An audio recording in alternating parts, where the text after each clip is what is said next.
Months passed. Life returned to something resembling normal, if normal meant questioning everything you ever knew about trust. My ex-wife, Emily, had vanished into obscurity. Lena? A ghost.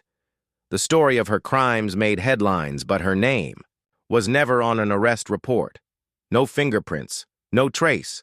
I convinced myself it was over, until the night I came home to find my door unlocked.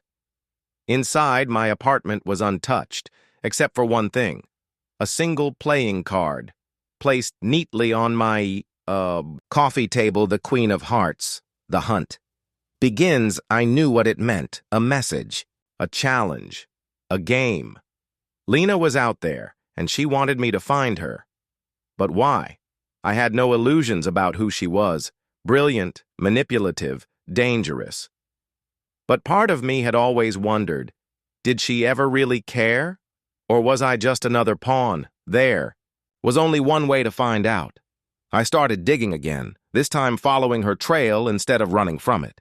News articles, anonymous bank transfers, shell companies with familiar names. And then an address, a small bar in Barcelona, a place called La Reina Roja, the Red Queen. I booked a flight the next day, a game of lies. The bar was dimly lit, the air thick with the scent of whiskey and deception. I sat at the counter, scanning faces, waiting. Then I felt it. That unmistakable presence before I even saw her. "You always were persistent," came a voice behind me. "Lena." She slipped into the seat beside me, her expression unreadable. Same sharp eyes, same smirk that always made me question whether she was about to kiss me or kill me. I kept my voice steady. "Why did you leave that card?" She swirled the drink in her glass. "I wanted to see if you'd come." I studied her. "You know, they're still looking for you." A flicker of amusement crossed her face. "Let them look." Silence stretched between us, charged and heavy. Then finally, I asked the question that had haunted me for months. "Did you ever love me?" Lena held my gaze for a long moment. And then, just for a second, her mask slipped. "I don't know," she said softly. "Maybe I still do." I wanted to believe her. God, I wanted to. But then, I noticed something. The bartender. The way his hand hovered under the counter. The two men near the door shifting slightly, a setup. Lena saw it too. She leaned in close, just enough for her lips to graze my ear. "Run." Then, she threw her glass against the wall, shattering it into chaos. I didn't wait to ask questions. The final play, we ran through the back alley, footsteps pounding behind us. "Who are they?" I demanded. "People who don't like loose ends," she said, pulling me around a corner. "And you?" "You're a very inconvenient loose end." I almost laughed. "You're the one who left me a damn invitation." "Yeah, well, I missed you." Gunshots cracked the night. We dove into a side street, breath ragged. And that's when I realized this wasn't just about her. They weren't just after Lena. They were after me, too, because I knew too much, because I had followed the trail, because she had led me right into it. "Tell me the truth," I demanded. "Did you set me up?" Lena hesitated. Just for a second. Then she grabbed my face, kissed me hard, and whispered, "I never wanted you in this." And then she was gone, just like before, leaving me with nothing but questions. The ending. That wasn't an ending. I made it out of Barcelona alive, but the game wasn't over. Another city, another clue, another ghost of Lena's past haunting. Me. I should have walked away, but I couldn't, because for better or worse, I wasn't chasing justice. I was chasing her, and somehow I knew this story was far from over. I told myself I'd let it go, that I'd board my flight back home, forget the scent of her perfume, the heat of her lips, the way she always left a trail just clear enough for me to follow. But as I sat in that airport terminal, boarding pass, in hand, a message flashed across my phone screen. Unknown number. You're not done yet. Meet me in Prague, midnight. Charles Bridge. No name. No explanation. But I knew who it was. Lena. And I was already on my way. The crossroads Prague at midnight was a different world. The bridge stretched before me, the ancient stone worn smooth by centuries of footsteps. The fog curled low over the water, swallowing sound, cloaking secrets. She was waiting, dressed in black, hair pulled back, hands buried in the pockets of her coat. A vision of danger wrapped in silk and shadows. "You came," she murmured. "I never left." Lena exhaled, a ghost of a smile playing on her lips. "You should have." I stepped closer. "Then why keep leading me back to you?"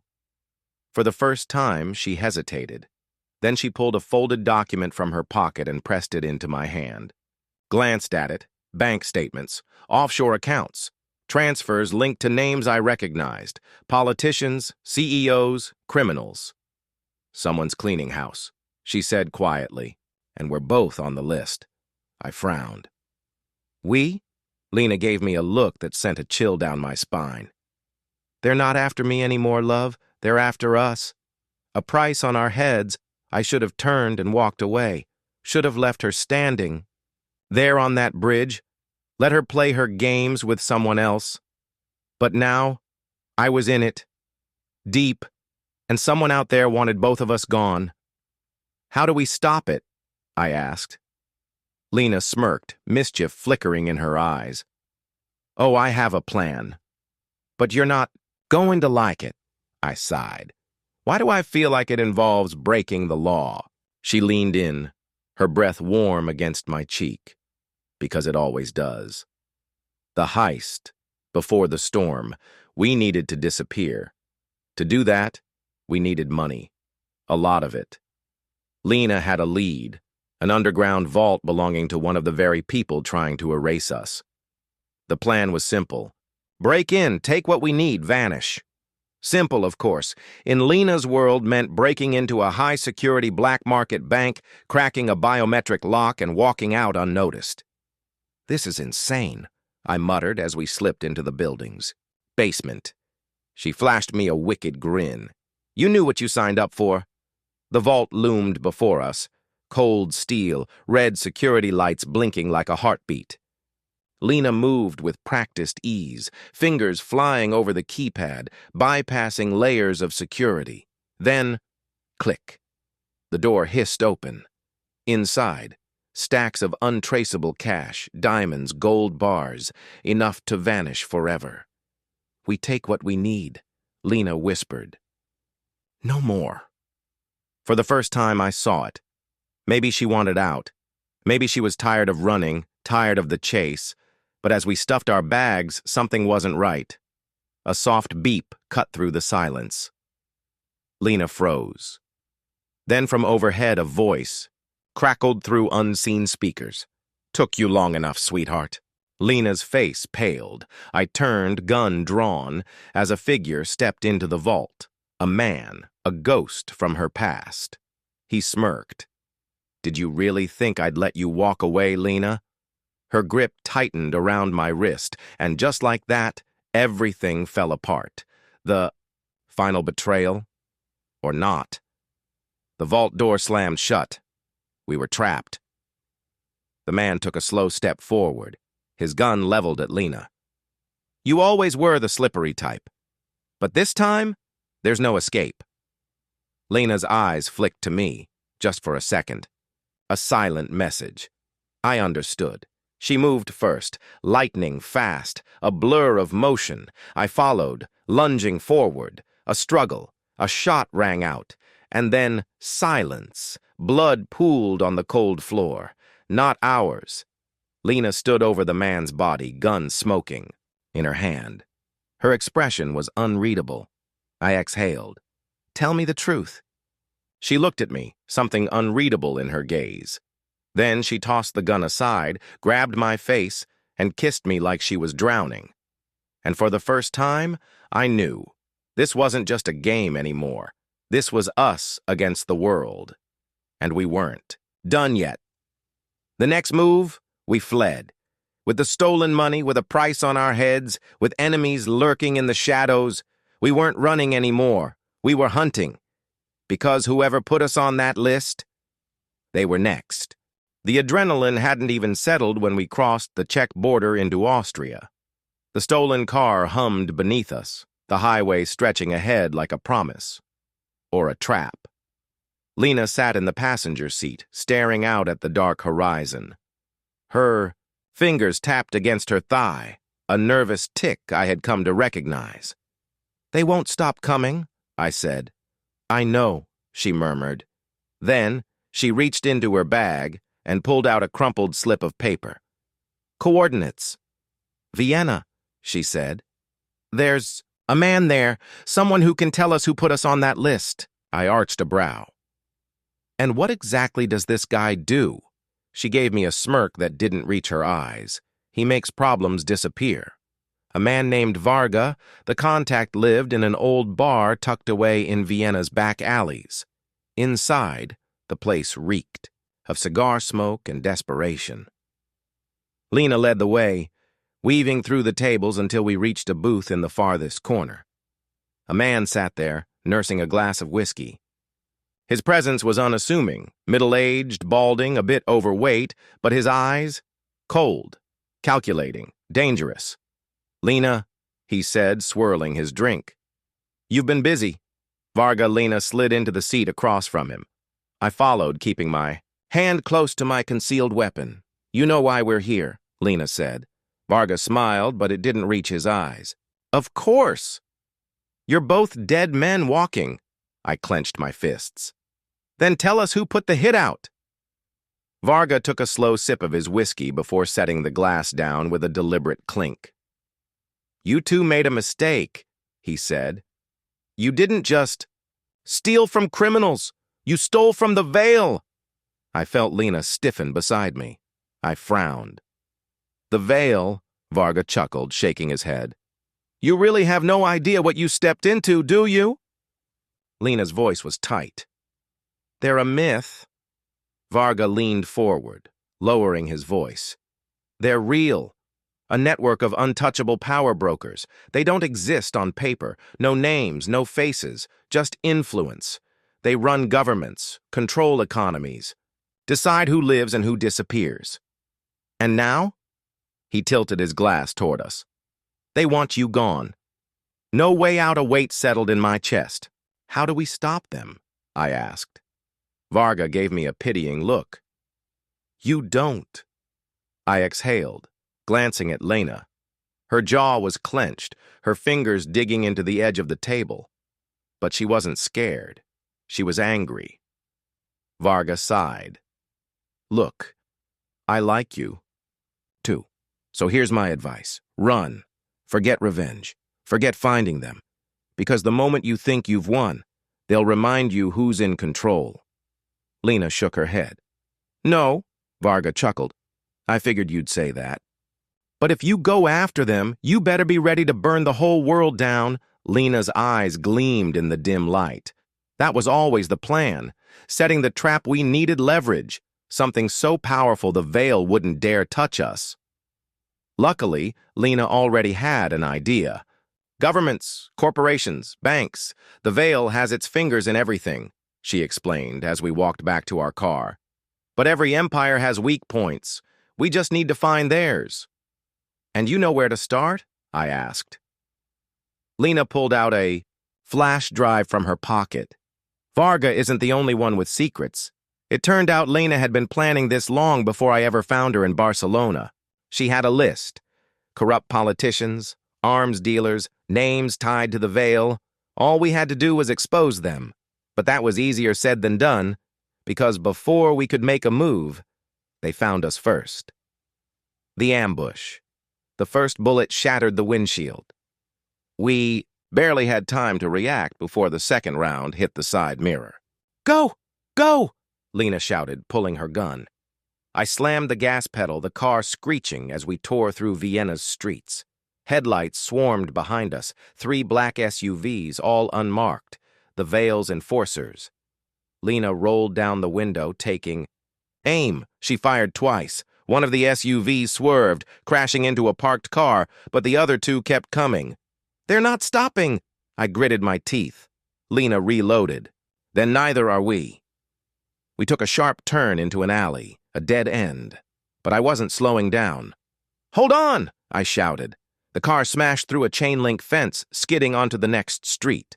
Tires screeched behind us. Our pursuers were still on us. Then Lena did something crazy. She opened her door and jumped out. I slammed the brakes. Lena! Before I could react, she was already moving, diving into a passing tram, disappearing into the crowd. The SUVs screeched to a stop, their drivers confused. Then, Lena's voice crackled in my earpiece. Meet me at the safe house. I have a plan. And, just like that, she was gone. Again. The final play. By the time I reached the safe house, Lena was already working. She had hacked into a high-ranking official's personal database. And what we found? The Vale's ledger, every transaction, every name, every crime they had buried. If we release this, I said, staring at the screen, it's war. Lena smiled, that familiar spark of mischief in her eyes. Then let's start one. What happens next? We're not running anymore, we're hunting. Vienna was no longer safe. The moment we cracked the Vale's ledger, we became the most wanted people in the world. Not just by them, by Interpol, the CIA, the Russian FSB, and worse, by the people the Vale owned.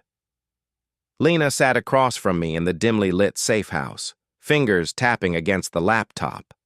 The glow of the screen painted her face in cold blue light. We have two choices, she said. Run and hide, or go on the offensive. I leaned forward.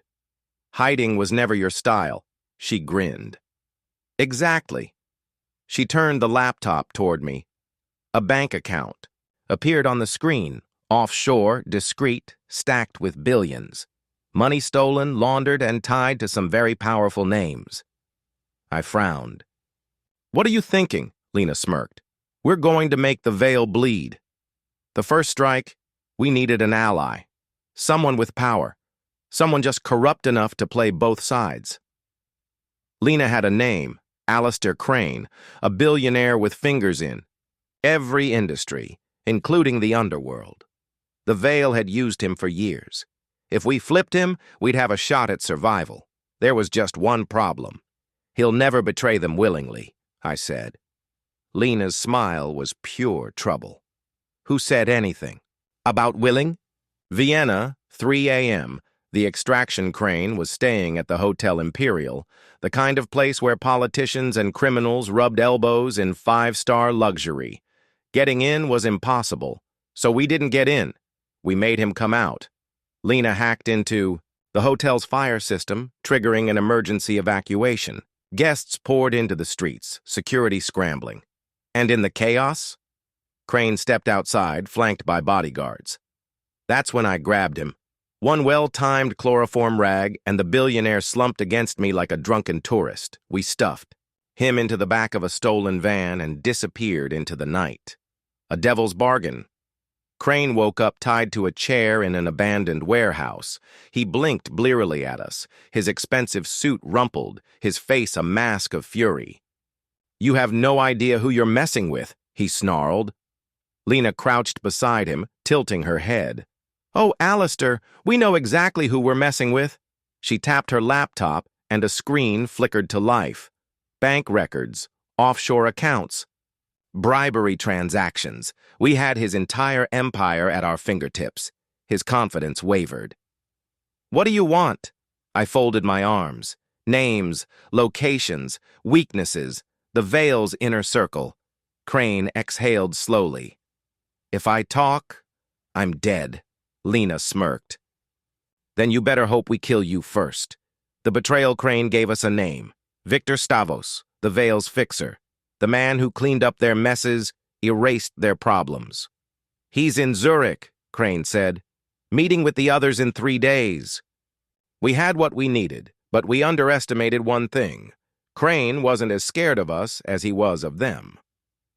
By the time we left the warehouse, he had already sent a message to the Vale, to Victor Stavros, to every assassin and bounty hunter in Europe. Price on our heads. 50 million dead or alive. And just like that, the whole world came hunting. Nowhere left to run. We barely made it out of Vienna before the first hit squad found us. Gunfire ripped through our car as we sped toward the border. Bullets shattered the windshield. Lena was driving, knuckles white, against the wheel. "We need a plan, fast!" I reloaded my gun. "Yeah? Well, step one is not getting killed." Another SUV cut us off. More gunshots. Then, boom! An explosion rocked the road behind us. Fire and smoke, and through the chaos, a motorcycle emerged, weaving through the wreckage, a woman in all black, helmet concealing her face. She pulled up beside us, matching our speed. Then, she flipped up her visor. It was Emily, my ex-wife. She grinned. "Miss me?" I stared, shocked. "What the hell? Less talking, more shooting!" she shouted, tossing me a second gun. Before I could process any of it, she pulled a grenade from her belt, yanked the pin with her teeth, and hurled it into the pursuing SUVs. Fire, smoke, metal twisting. Our car skidded onto a side street and, somehow we survived. We stumbled out breathless. I turned to Emily. "How? Why?" she smirked. "Lena's not the only one with secrets." Lena's expression was unreadable. Emily crossed her arms. "You two idiots stirred up a hornet's nest. And now you're gonna need my help." I rubbed a hand down my face. "Unbelievable." Lena just sighed. "Fine," she said. "But if you betray us, I shoot you first." Emily grinned. "Fair enough." And just like that, our twisted little team was born. The next move Victor Stavros Zurich, the meeting that could end the Vale or us. We had 3 days. And now, it wasn't just me and Lena against the world. It was me, Lena, and my ex-wife. Zurich loomed ahead, its skyline a mix of glass towers and centuries-old buildings. Snowflakes drifted in the air as we drove into the city, our stolen car blending into the night. I stole a glance at the rearview mirror. Emily sat in the back seat, smirking. Lena hadn't said a word to her in the past 2 hours. "You're both acting like children," Emily finally said, stretching. "Come on. You missed me a little, didn't you?" Lena tightened her grip on the steering wheel. I sighed. "Emily, you tried to have me killed," she shrugged. Details. That was before I knew the Vale wanted you this dead. Now, we have a common enemy," Lena scoffed. "Forgive me if I don't trust the woman who slept with a hitman to set me up," Emily grinned. "Oh, that was just business, sweetheart." Lena's knuckles turned white. I cleared my throat. "All right, let's focus. Stavos's meeting is tomorrow. We need to figure out our approach." Emily leaned forward. "Already got one." Lena arched a brow. "And why would we listen to you?" Emily smirked. "Because, darling, I know Stavros. And more importantly, he knows me. The plan. That will probably go wrong."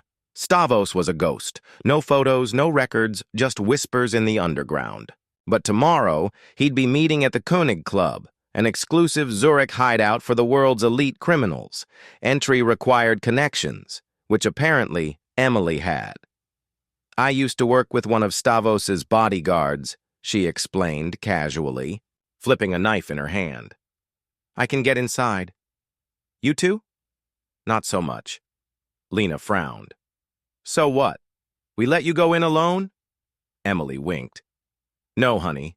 You'll be going in too, just not through the front door." She slid a tablet across the dashboard. A blueprint of the club appeared.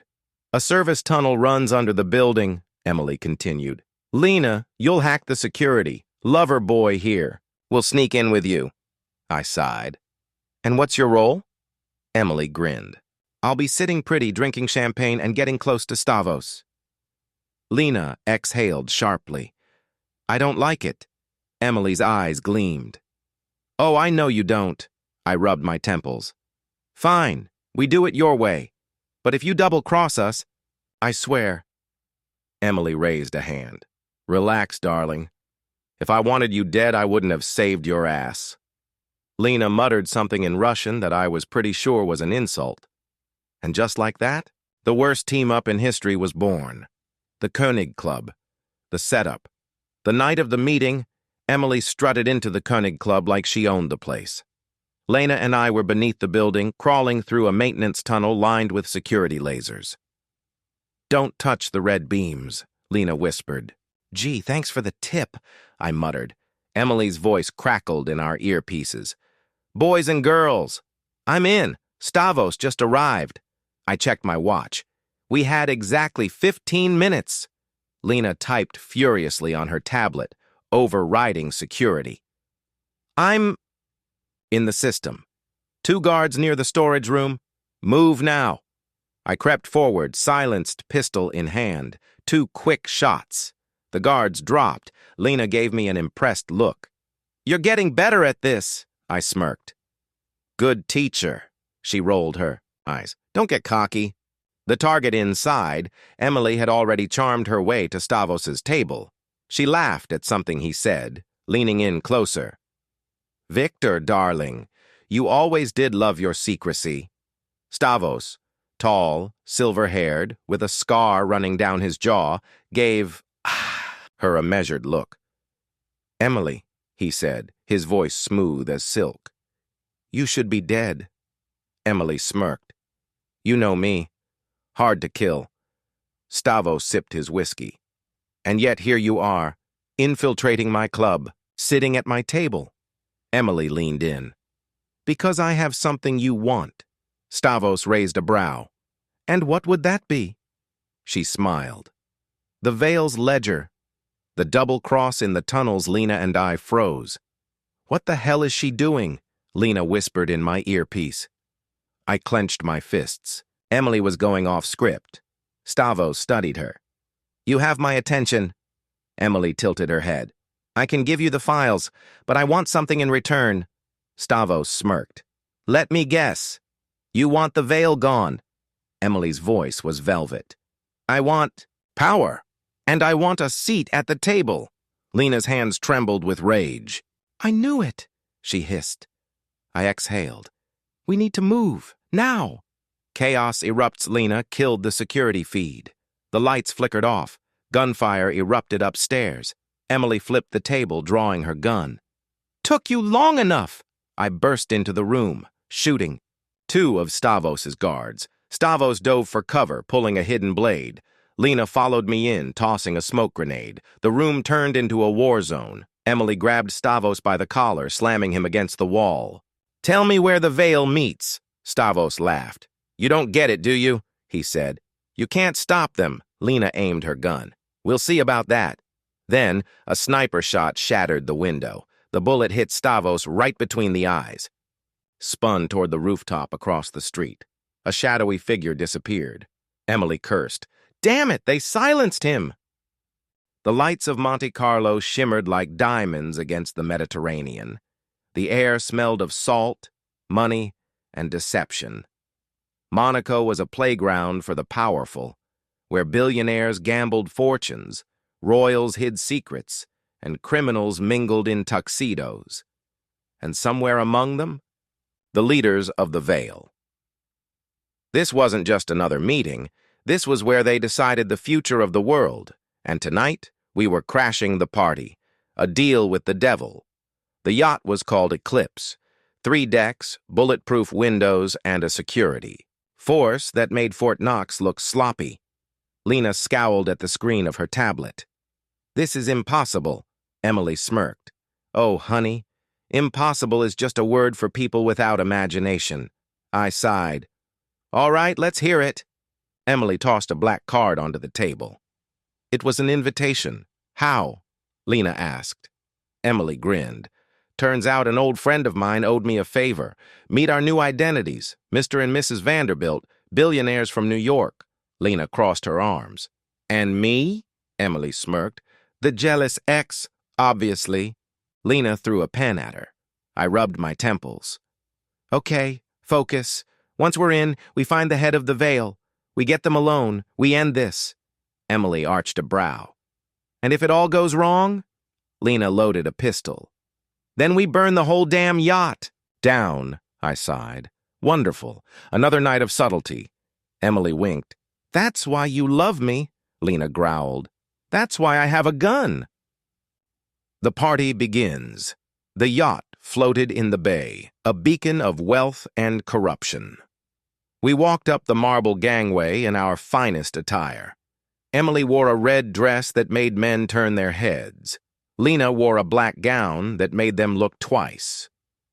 I adjusted. My cufflinks. Remind me, I muttered. Which one of you am I married to again? Emily whispered in my ear. Tonight? Both of us. Lena elbowed me. Stay professional, Vanderbilt. We stepped onto the deck. Champagne flowed. Classical music played. Power whispered between the guests. And then, a voice behind us. Mr. Vanderbilt. We turned. A man in a white suit stood before us. Silver hair, piercing blue eyes. I recognized him instantly. Alaric Fontaine, the head of the Veil, and the most dangerous man alive. The game of lies Alaric smiled. I don't believe we've met. Emily slipped her arm through mine. Oh, but we've heard so much about you. Alaric's gaze flickered over us. Calculating. I do love meeting new people, he said. Shall we talk business? Lena stepped forward, eyes cold. That depends. What are you selling? Alaric chuckled. Not selling, my dear. Buying, power, information, loyalty. He took a sip of wine. The Veil has a place for people like you. Emily smiled. And if we're already working for someone? Alaric's smile didn't falter. Then I suppose, my dear, you're about to be out of a job. Gunshots erupted on the deck above. Screams. Chaos. Lena grabbed my arm. We've been made! Emily pulled a knife from her dress. Oh, now it's a party, Alaric sighed. Such a shame. I had high hopes for you. Then he disappeared into the crowd. Damn it. I turned to Lena and Emily. We end this. Tonight. They nodded. And we ran straight into the fire. The final hunt. We fought our way through the yacht. Lena hacked the security. Lights flickered off. Emily danced through the chaos, knife flashing. I took down guards with precise shots. We made it to the private suite. Inside, Alaric Fontaine, waiting, calm, unshaken, a gun in his hand. I expected better, he mused. Emily smirked. That's your first mistake. Alaric chuckled. And your mistake? A beep echoed in the room. A bomb timer. 3 minutes. Lena's eyes widened. He's sinking the yacht. Alaric smiled. If I die, I take the Veil with me. Emily lunged. The gun fired. Bang. Second shot. Bang. Alaric staggered, then collapsed. Dead. Lena ran to the bomb. I can't disarm it. Emily grabbed my hand. We need to move, now. The escape we ran. The yacht burned around us, the last thing I saw before jumping into the sea. The Veil's empire crumbling. Epilogue. A new dawn. We survived. Barely. The Veil, gone. Emily disappeared into the wind. Until next time, darling, she had whispered before vanishing. Lena and I. We watched the sunrise over Monte Carlo. She leaned against me. So, what now? I smirked. How do you feel about a vacation? She laughed. You'd be bored in a week. She wasn't wrong, because trouble always finds me, and something told me this wasn't over yet. Monte Carlo had been a dream, a fleeting moment of peace. Lena and I had spent months off the radar, no missions, no betrayals, just us. But deep down, I knew it wouldn't last. And sure enough, trouble found me again. It started with an envelope. No. Return address. Inside, a single playing card, the Queen of Spades.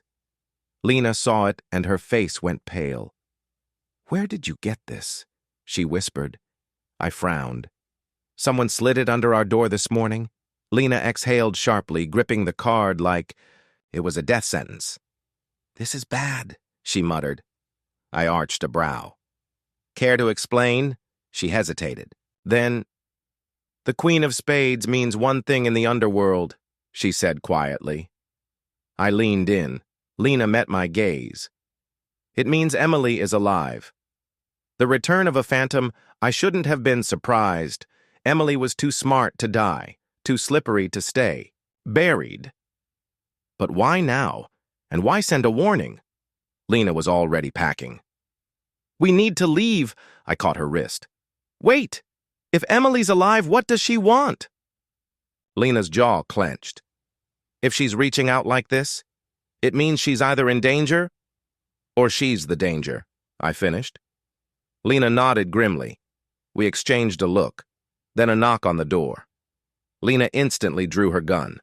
I approached the door slowly, heart pounding, then a voice, smooth, playful, dangerous. "Come on, darling, open up. We have unfinished business." I exhaled, then unlocked the door, and there she was, Emily, alive, smirking, and holding a gun. "Miss me?" she purred. A new threat. Lena aimed her gun at Emily's head. "Give me one reason not to shoot you." Emily grinned. "Because, sweetheart, I know something you don't." I frowned. "Spit it out." Emily twirled the Queen of Spades card between her fingers. "The veil wasn't the real enemy," she said. "They were just the front." Lena's eyes narrowed. "For who?" Emily's smile faded. "For the people who run the world." I crossed my arms. "And let me guess, you need our help." Emily's eyes darkened. "They found me first. They won't stop until we're all dead." Lena sighed.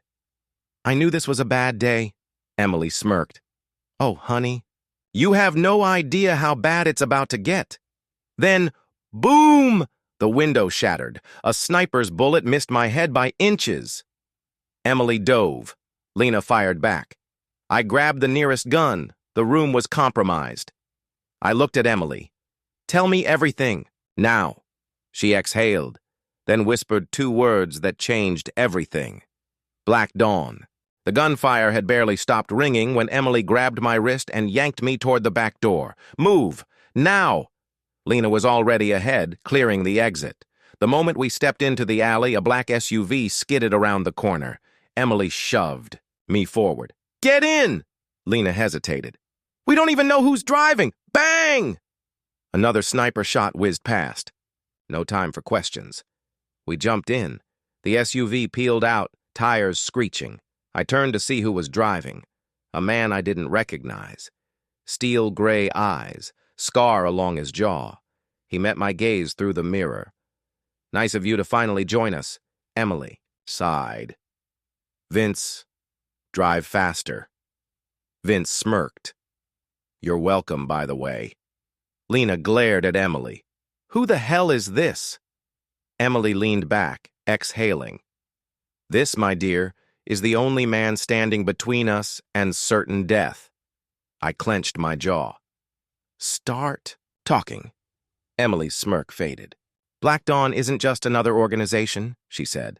"They don't control the world. They own it." I frowned.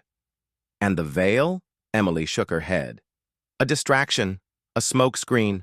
Black Dawn used them to keep people like us busy while they worked in the real shadows." Lena crossed her arms. "And you know this how?" Emily exhaled. "Because I was working for them." Silence. I stared at her. "You what?" Emily met my gaze, eyes unreadable. "I didn't have a choice." Lena's grip tightened on her gun. "You always have a choice." Emily's lips twitched. "Tell yourself that when they have a gun to your head." The marked for death. List Vince took a sharp turn, sending me crashing into Emily. She winced. "Careful, darling. Buy me dinner first. I ignored her. If you worked for Black Dawn, why are they trying to kill you? Emily pulled a folded piece of paper from her pocket. She tossed it into my lap. Lena and I leaned in.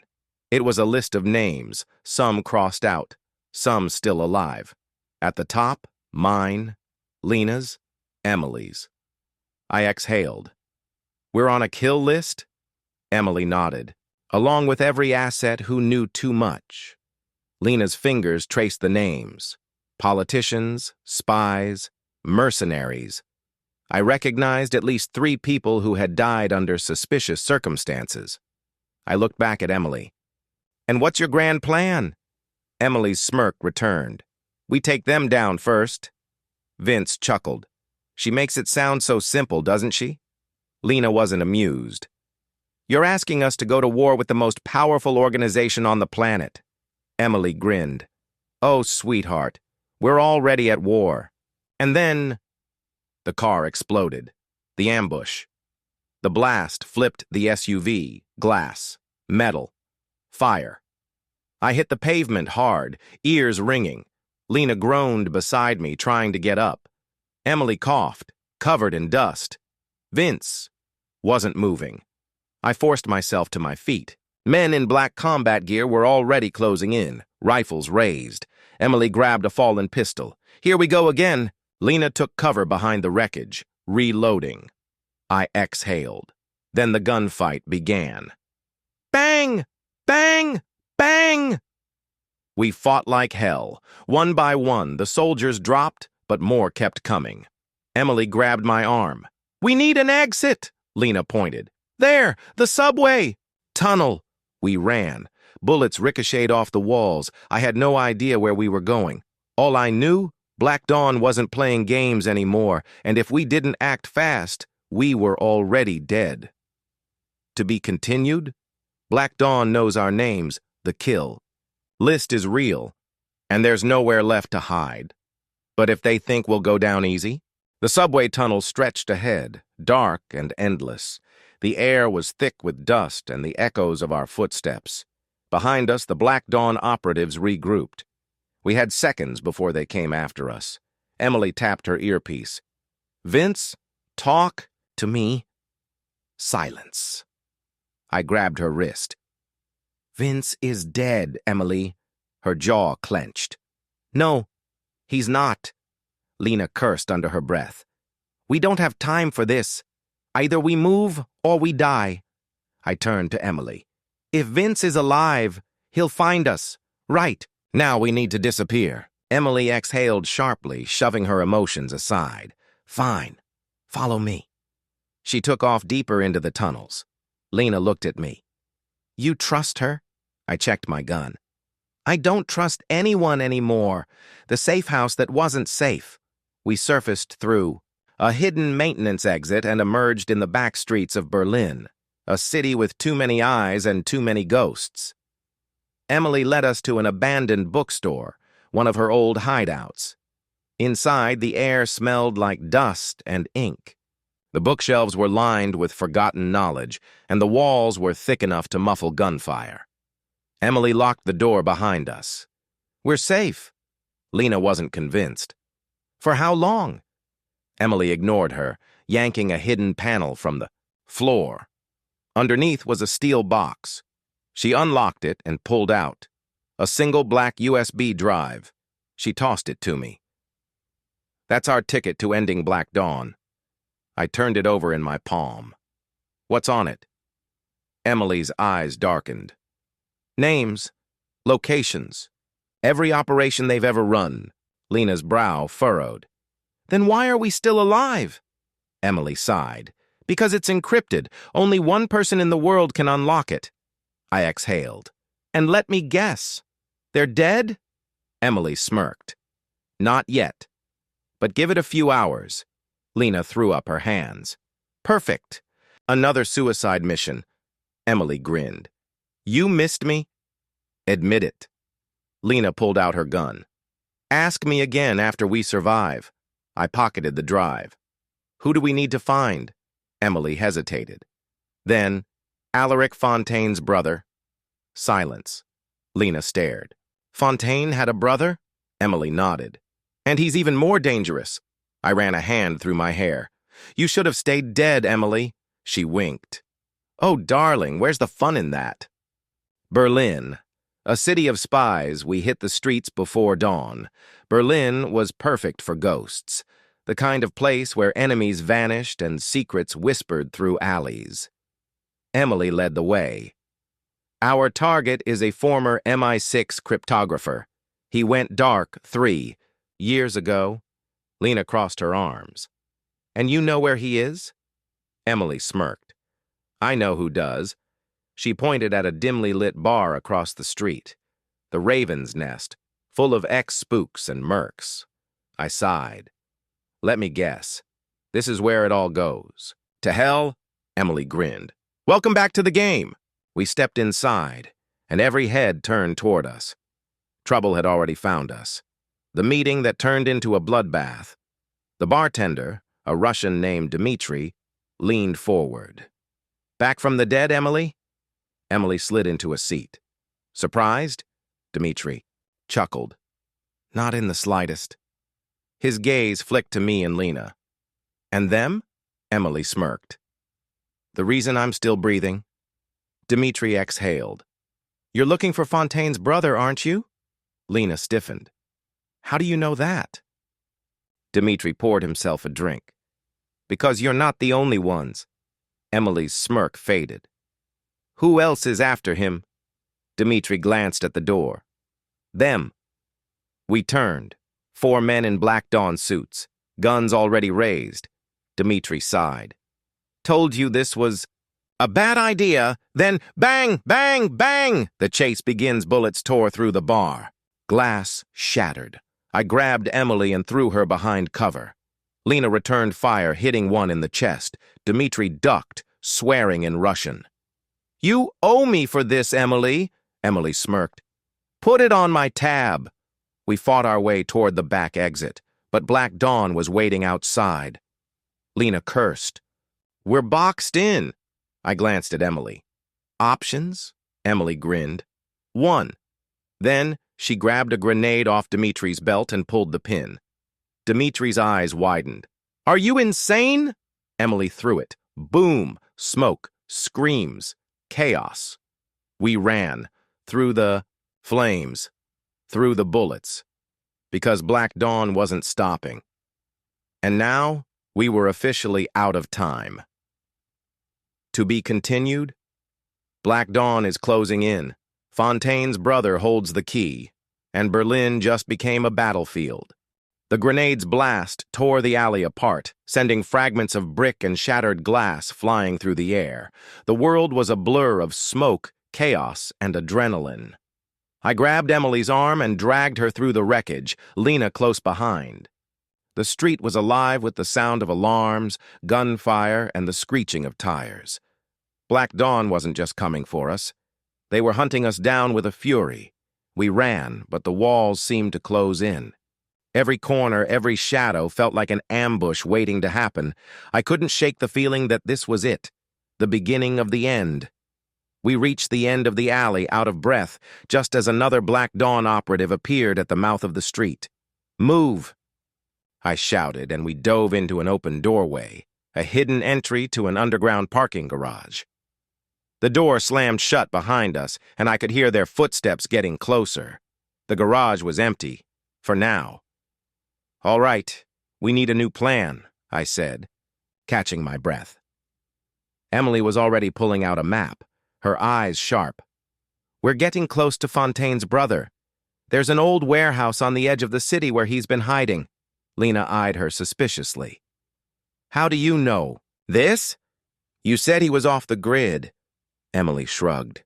He was, but I made a deal with someone who used to run with him. They told me everything. She gave a tight smile. I might have been a little persuasive. I didn't even want to know. I just knew we were running out of time. We couldn't hide forever.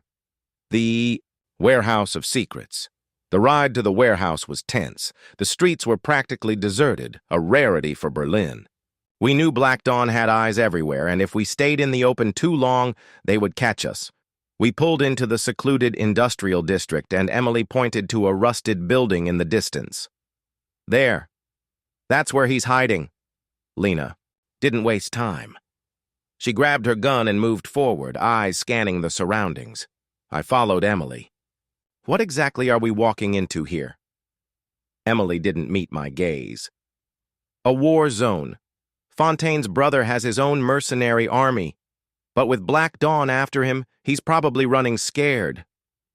Lena stopped at the door to the warehouse, her face set. I don't trust this. It's too easy. Emily ignored her, pushing the door open. That's because easy was never part of the plan. Inside, the warehouse was dimly lit and filled with crates stacked high, hiding shadows and secrets. Then, footsteps. A man stepped out of the darkness, dressed in military gear, his face hidden. Behind a mask, he wasn't alone. Dozens of armed mercenaries appeared, weapons drawn. Who the hell are you? The masked man demanded. Emily didn't flinch. She stepped forward, hand on her hip. Tell Fontaine's brother that Emily Miller is here, and we're not leaving without him. The mercenary stared her down for a long moment before nodding to his men. Let them through. I couldn't shake the feeling that this was too easy. But we had no choice. We had to meet Fontaine's brother. Fontaine's brother, the monster in the shadows. We were led into a private office at the far end of the warehouse. The man who sat behind the desk was tall, his face harsh with lines of experience and cold calculation. His eyes, however, were the most unsettling thing about him, an icy blue, much like Alaric Fontaine's. This was Mark Fontaine, the brother of the man who had orchestrated our nightmare. And now he was staring us down like a predator. I'm going to assume you're not here to offer me tea and sympathy, Mark said, his voice low and gravelly. I nodded. You're right. We need your help. Mark's gaze never left me. Help? From me? You're the ones who've made my life a living hell. What makes you think I'll lift a finger for you? Emily stepped forward, her voice smooth, almost like a caress. Because, Mark, if we don't help each other, we both die. You and your army won't last long against Black Dawn. Not with their resources. Mark's lip curled into a smirk. And what makes you think I want to be saved? I didn't hesitate. Because you're being hunted. By your own people. Mark's expression shifted. Barely. But it was enough. Lena stood with her arms crossed. We know what Black Dawn is capable of. They killed your brother. They'll come for you, too. For a long moment, Mark didn't speak. Then, slowly, he leaned forward, his eyes never leaving ours. Fine, he said, his tone cold. I'll help. But make no mistake.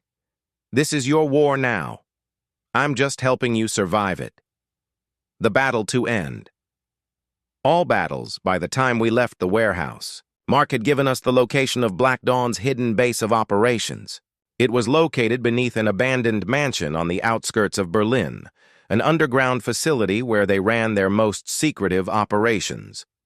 We gathered what weapons we could and prepared for the inevitable battle.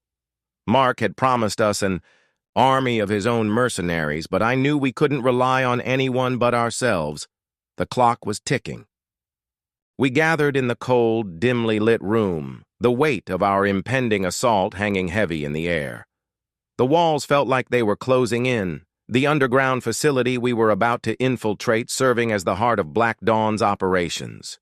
If we were to end this, we needed to strike fast and unforgivingly. Mark Fontaine had provided us with critical intel. The mansion wasn't just a base. It was Black Dawn's headquarters, a fortress surrounded by armed guards, surveillance systems, and the best technology money could buy. But Mark also had access codes, keys that would help us bypass their defenses. There was one thing we all knew. If we failed, Black Dawn would track us down, one by one, and turn our bodies into examples. The stakes had never been higher. Emily leaned against the wall, a silent fury in her eyes. She was in control, but I could see the cracks in her armor. This wasn't just about revenge. It was about survival. Mark stood by the map, tracing the escape routes. The front door's out of the question. Too many guards. He pointed to a narrow passageway on the side of the mansion. This service? Entrance leads to their main data hub, and from there, we can take out their communication network. I crossed my arms. What about their backup plans? They always have one. Mark's lips curled into a slight grin. They have backup plans, sure, but they don't have me anymore. The mansion. The calm. Before the storm, under. The cover of darkness. We approached the mansion's towering gates, the wind howling like a warning. The mansion was eerily quiet, no sign of life save for the faint glow of security cameras scanning the grounds. Mark's mercenaries had already done their part.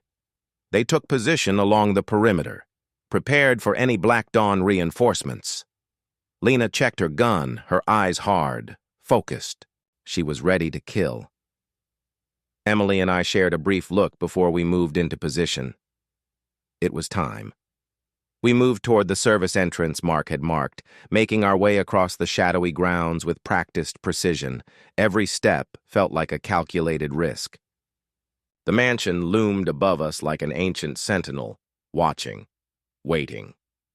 I reached the door first, using the access code Mark had given me. The door clicked open with a soft hiss, and we slipped inside, unnoticed. The atmosphere inside was heavy, with the scent of old wood and stale air. We moved like ghosts through the halls, checking corners and keeping low. "Stay sharp," I whispered. Lena was already scanning the hallway, her eyes alert. "I don't like this. It's too quiet." We entered a narrow passage that led us to the heart of the mansion, the data hub, where Black Dawn kept their most valuable secrets. The walls here were lined with security cameras, but Emily disabled them in seconds, her fingers moving deftly over the control panel. "All set," she said, her voice cool but tense.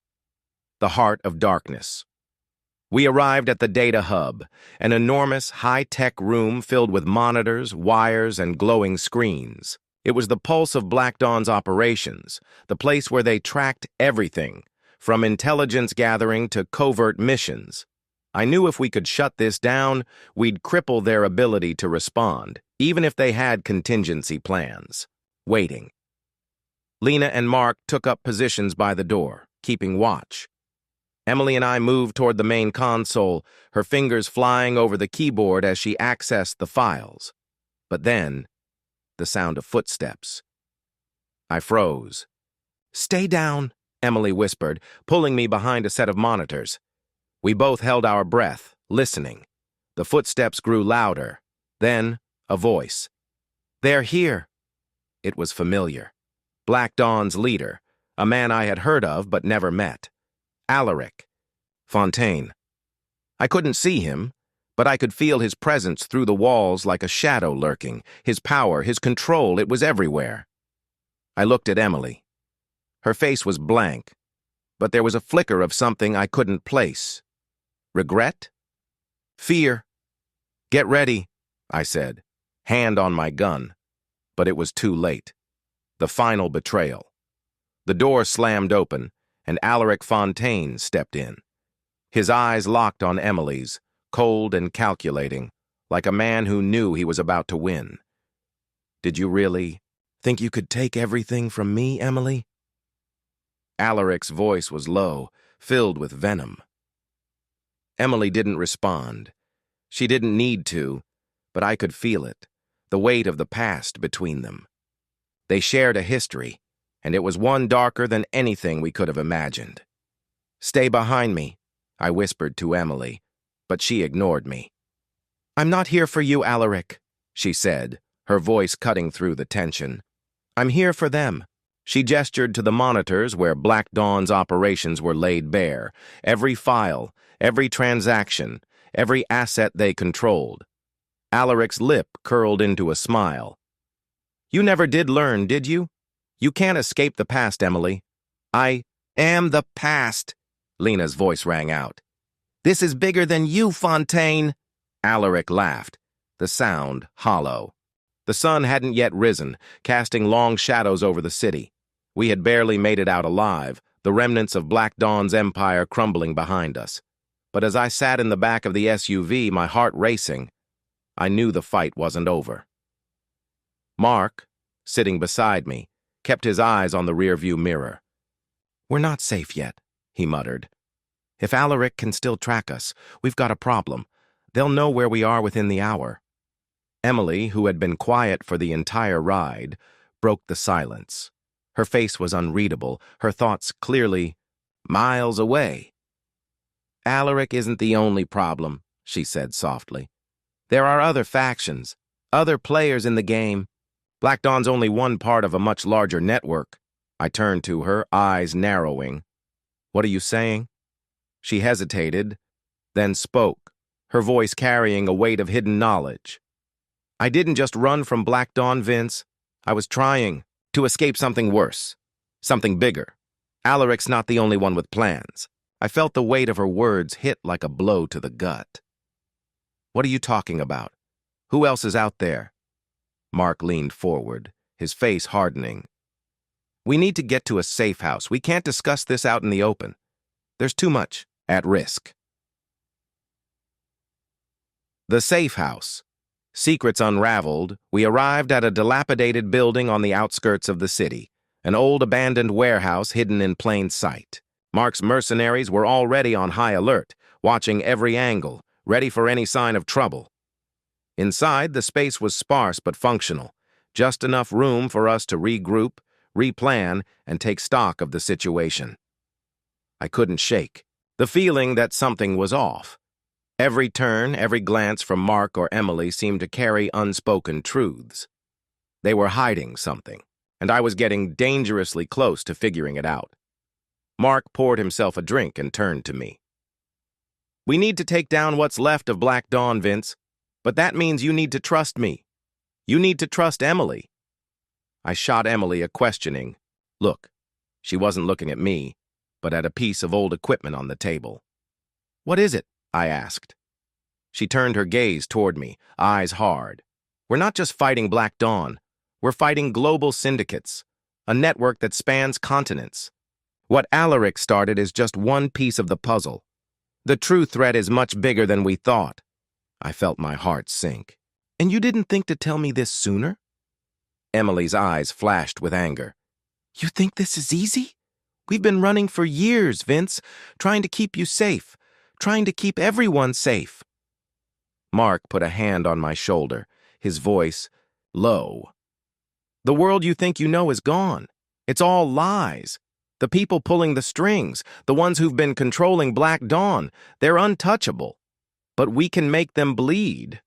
The rebirth of a legacy, Emily finally spoke again, her tone shifting to something more resolute, more determined. I had to leave Black Dawn to protect you. To protect us all, but now I realize something. There's no escaping this war. No matter how far we run, how deep we hide, we will always be hunted, and they will always come for us. I processed her words, slowly realizing the magnitude of what she was saying. This wasn't just about revenge anymore. It wasn't just about Alaric or Black Dawn. It was about a global war. A shadow war fought in the shadows, where every move we made would be under a microscope. But I couldn't back down. I wouldn't. We can win this, I said, my voice steady despite the turmoil in my mind. We have the tools, the knowledge. We know how Black Dawn operates, and we've taken out their core. They're vulnerable. Mark gave me a grim smile. You're right, but now we need to cut off the head of the snake. We go after the one pulling all the strings. I could feel my pulse quicken. Who? Emily looked at me with a cold, calculating gaze. There's a man known only as the broker. He's the one who finances and orchestrates everything. Black Dawn was just one of his many operations. But if we take him out, we'll cripple everything. The network will fall apart, and we can start rebuilding. The broker's web. The broker was a ghost. No one knew his true identity. He was a master, manipulator, pulling the strings from the shadows, controlling factions, mercenaries, corporations, and even governments. The mission to find him was clear. We needed to follow the money. The broker's wealth was scattered across accounts, hidden in obscure businesses, and laundered through countless transactions. Every lead was a maze, but Emily had a plan. "We start with his assets," she said, spreading out the papers and documents across the table. "His wealth is tied to a network of shell companies, and we need to break through the layers to find him." Mark cracked his knuckles. "It's not going to be easy. The broker has resources that Black Dawn only dreamed of. He's not just a businessman. He's a power player, and his reach is far. We'll need to go off the grid for this." The Carpathian Mountains loomed ahead, their peaks shrouded in mist. The air was thin, cold, biting. The weight of the mission pressed down on me as we trekked through the snow, moving quietly and deliberately. There was no room for mistakes. Now, we couldn't afford to be detected, not with the broker this close. Mark led the way, his sharp eyes scanning every shadow, every movement. Emily, silent but focused, was right behind him, her mind already working out the next steps, the contingency plans. I kept my hand on the grip of my weapon, ready for anything. "We don't know how many men he has inside," Mark said, his voice low, yet carrying the weight of experience. "This could be a fortress. The broker doesn't take chances." Emily's eyes narrowed, a flicker of resolve passing over her face. "He never does. Which is why we need to hit him fast and hard, disrupt his operations before he even knows what hit him." As we neared the compound, we could see the outlines of the structure, a series of stone buildings, heavily fortified, nestled in a secluded valley. The compound was built into the mountainside, surrounded by natural defenses that would make any attempt to assault it feel like suicide. Yet, here we were. Mark pulled out a small device, a high-tech drone tracker. "I've got an eye on the guards," he said, tapping a few buttons. "They've got patrols on the perimeter, but I think we can slip by them undetected if we time it right." I glanced at the compound's outer walls. A gate stood between us and our target. It was a massive steel door guarded by armed soldiers in dark uniforms. This was it. There would be no second chances once we crossed that threshold. Infiltration. Silent as shadows, the night was our ally. We moved with the precision of shadows, slipping past the guards without so much as a whisper. Mark's drone provided us with the necessary intel, guiding us through the maze of obstacles that lay in our path. We crawled through the snow, keeping low to the ground, the cold biting into our skin. Every step felt like a countdown, each breath. Stolen from the night air, a silent reminder that the broker was waiting on the other side. After what felt like an eternity, we reached the gate. It was a steel barrier with armed guards just on the other side, but they didn't hear us approach. Emily quickly took out a small, compact cutting device. She worked quickly, cutting through the lock in seconds. With a soft click, the door was open. The compound. Inside the beast's lair. We entered the compound and immediately took cover behind a wall, our breaths held in anticipation. The air inside was cold, but still. No sounds of chatter, no sign of movement, just an eerie silence. "That made my skin crawl." "Second floor," Mark whispered. "That's where the broker's office is. We need to get there fast." We moved through the darkened halls, sticking to the shadows. The broker wasn't a man who could be easily intimidated, and his compound was designed to entrap anyone who dared come close. The closer we got to the heart of the building, the more I felt it. A presence. A force that was everywhere but nowhere. A sense of being watched, observed. It was only when we reached the elevator shaft, the final point before we could ascend to the broker's office, that everything changed. A clattering noise echoed from behind us. I spun, gun in hand, but it was too late. Guards, More than I expected. The trap had been set. Ambush, the final game. Move! Mark shouted, pulling me toward cover. The hallway erupted into chaos. Guards poured out from hidden doors, weapons raised. A hail of gunfire lit up the space as I dove to the side, narrowly missing the bullets. "We can't stay here!" Emily shouted, taking out two of the guards in quick succession with well-placed shots. "We need to get upstairs now or we're dead." I glanced at the elevator, but there was no time. The guards were closing in. The air felt charged, the weight of the decision hanging over us. Fight or flight. Mark gave the order. "We fight! Push forward!" We were outnumbered, but we were also determined. The guards charged, but Emily and Mark fought with deadly precision, clearing a path. I moved forward, my mind focused on one thing: the broker. He was close, too close. The final showdown. Face to face with the broker. We stormed into the broker's office, guns drawn, eyes scanning every inch of the room. The walls were lined with high-tech monitors, each displaying various feeds of his global operations. In the middle of the room sat the broker himself, a man who didn't look like the monster he truly was. He was tall, with a sharp, angular face, his dark eyes cold and calculating. His clothes were immaculate, an expensive suit that spoke of power, wealth, and a life built on manipulation. He didn't seem surprised to see us. In fact, he looked amused. "Well," the broker said, his voice smooth and chilling, "I see my reputation precedes me." We stood outside the compound, the cold wind howling through the mountains, biting through the silence left in the wake of the broker's escape. The red alarms still blared in the distance, a sharp reminder that the war had just shifted gears. But, as much as the failure stung, I knew something had changed. The broker had revealed his true face, his strategy. He was no longer just a ghost. He was real, tangible, and more dangerous than we had ever imagined. Mark's voice broke through the thoughts swirling in my mind. "He's playing us, Vince. He's always playing." "We can't let him win," I replied, my voice hardening. "We're not backing down." Emily, who had been quiet during the chaos, spoke up, her tone colder than the mountains around us. "The broker thinks he can hide, but we'll find him. We always do." Her eyes locked onto mine, and I knew that she wasn't just speaking about him. She was speaking about us, our fight, our survival. "We need to hit him where it hurts." Marky nodded, pulling out a map and laying it across the hood of the SUV. "We need to find his next move. The broker's always ahead of us, but we've got something he doesn't: his weakness. The broker's web of deceit.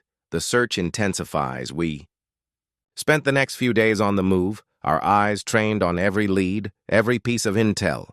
The broker had been planning for years, moving in the shadows, building his empire. He had no allies, only pawns, people he controlled with money, fear, and influence. Emily had a hunch about his next move.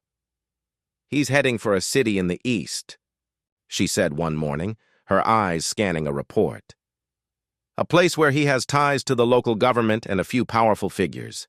He's not just hiding. He's preparing for something big."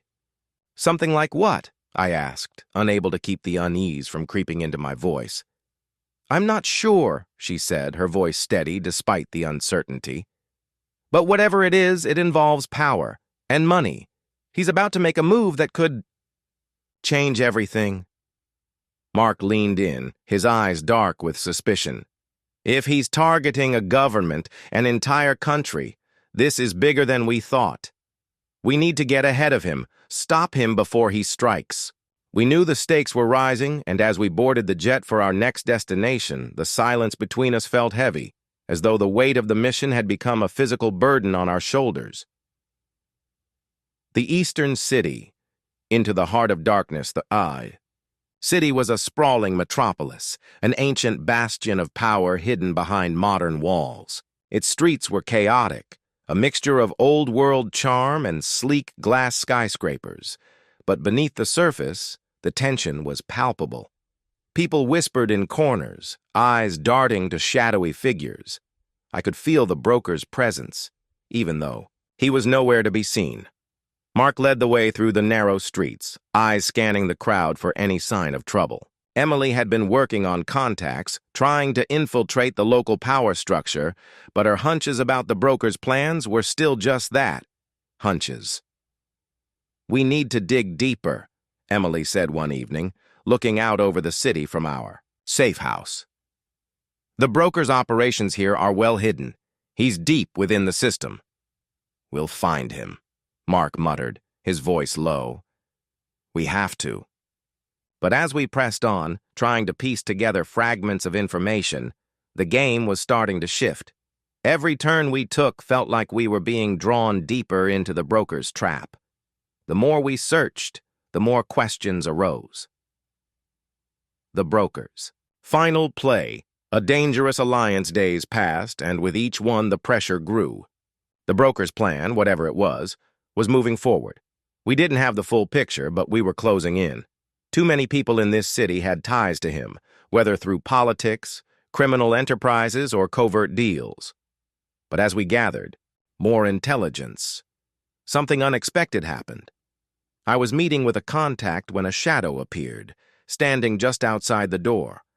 A man in a black suit, his face obscured by shadows. He didn't speak at first. He just watched us, as if he had all the time in the world. "Who are you?" I asked, my voice sharp. The man stepped forward, his eyes cold, calculating. "The broker's offer still stands." My pulse quickened. "What are you talking about?" He tilted his head as if sizing me up.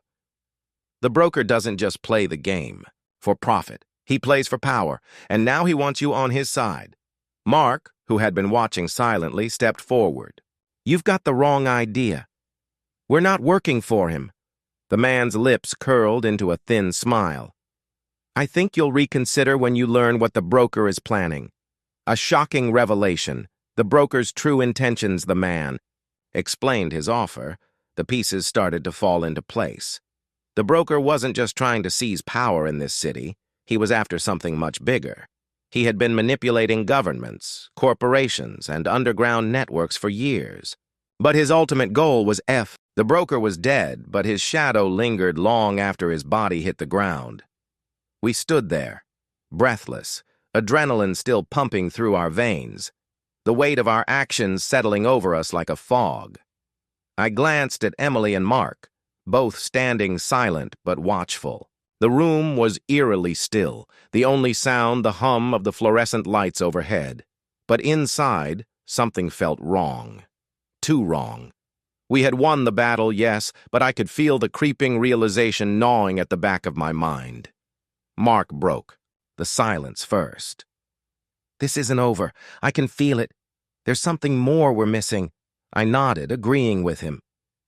We had fought tooth and nail to bring down the broker, but in the quiet aftermath, I realized just how far-reaching his influence had been. He wasn't just a criminal mastermind. He had been a puppet master of an entire network, pulling strings behind governments, corporations, and criminal syndicates across the globe. And now that network was without a leader, but the scars of his machinations were everywhere. Who would rise to take his place? Who would seize control of the chaos he'd left in his wake? The hidden network, unraveling the threads, the broker's death, didn't immediately bring the peace we had hoped for. Instead, the world he had built, the empire of secrets, corruption, and shadow politics, kept spinning, unaffected by his absence. Emily had been digging through his files, his contacts, his encrypted servers. There were hundreds of names, figures that even we hadn't known existed, all tied together by a shared goal: control. And as the days passed, we uncovered something disturbing. The broker's empire wasn't built on the foundation of one man's genius alone. It was collaborative, made up of other powerful, untouchable individuals. People in positions of authority and influence who had been waiting for the moment when the broker was gone, waiting for their chance to claim his place. I could feel the pulse of the world shifting. The broker's death had been the opening of a door, one that no one, not even us, could close. "These aren't just criminals," Emily said, her voice flat as she sifted through the documents. "These are politicians, military leaders, and corporate giants, people who will stop at nothing to seize power." "We've taken down the head," Mark said, his eyes dark with concern. "But the body is still alive, and it's dangerous. A new enemy. Unseen but everywhere. The more we dug, the clearer it became." The broker had been just the tip of the iceberg. The real power players, the ones who had quietly manipulated world events, were still out there, watching, waiting. And they were organized. Their next move was already in motion. We thought we were done. We thought that once the broker was gone, the world would right itself. But it didn't. The connections were deeper than we had imagined. His network hadn't collapsed. It had fragmented, and now every piece was looking for a new leader, a new ruler to take control of the chaos. And that ruler, it could be anyone. As the new threat began to make itself known, a figure emerged from the shadows. The ghost. A name whispered in secret circles. A shadowy figure who had been quietly pulling strings behind the scenes for years, waiting for his moment. A power broker in his own right, the ghost had learned from the broker's mistakes. He wasn't loud. He didn't make his presence known. Instead, he controlled everything from the shadows, a puppeteer who had mastered the art of invisibility. We had no idea who he was, what he looked like, or where he operated. But we knew one thing. He was a ghost, and he would be even harder to track down than the broker ever was. The chase, a dance in the dark, the hunt for the ghost became our new obsession.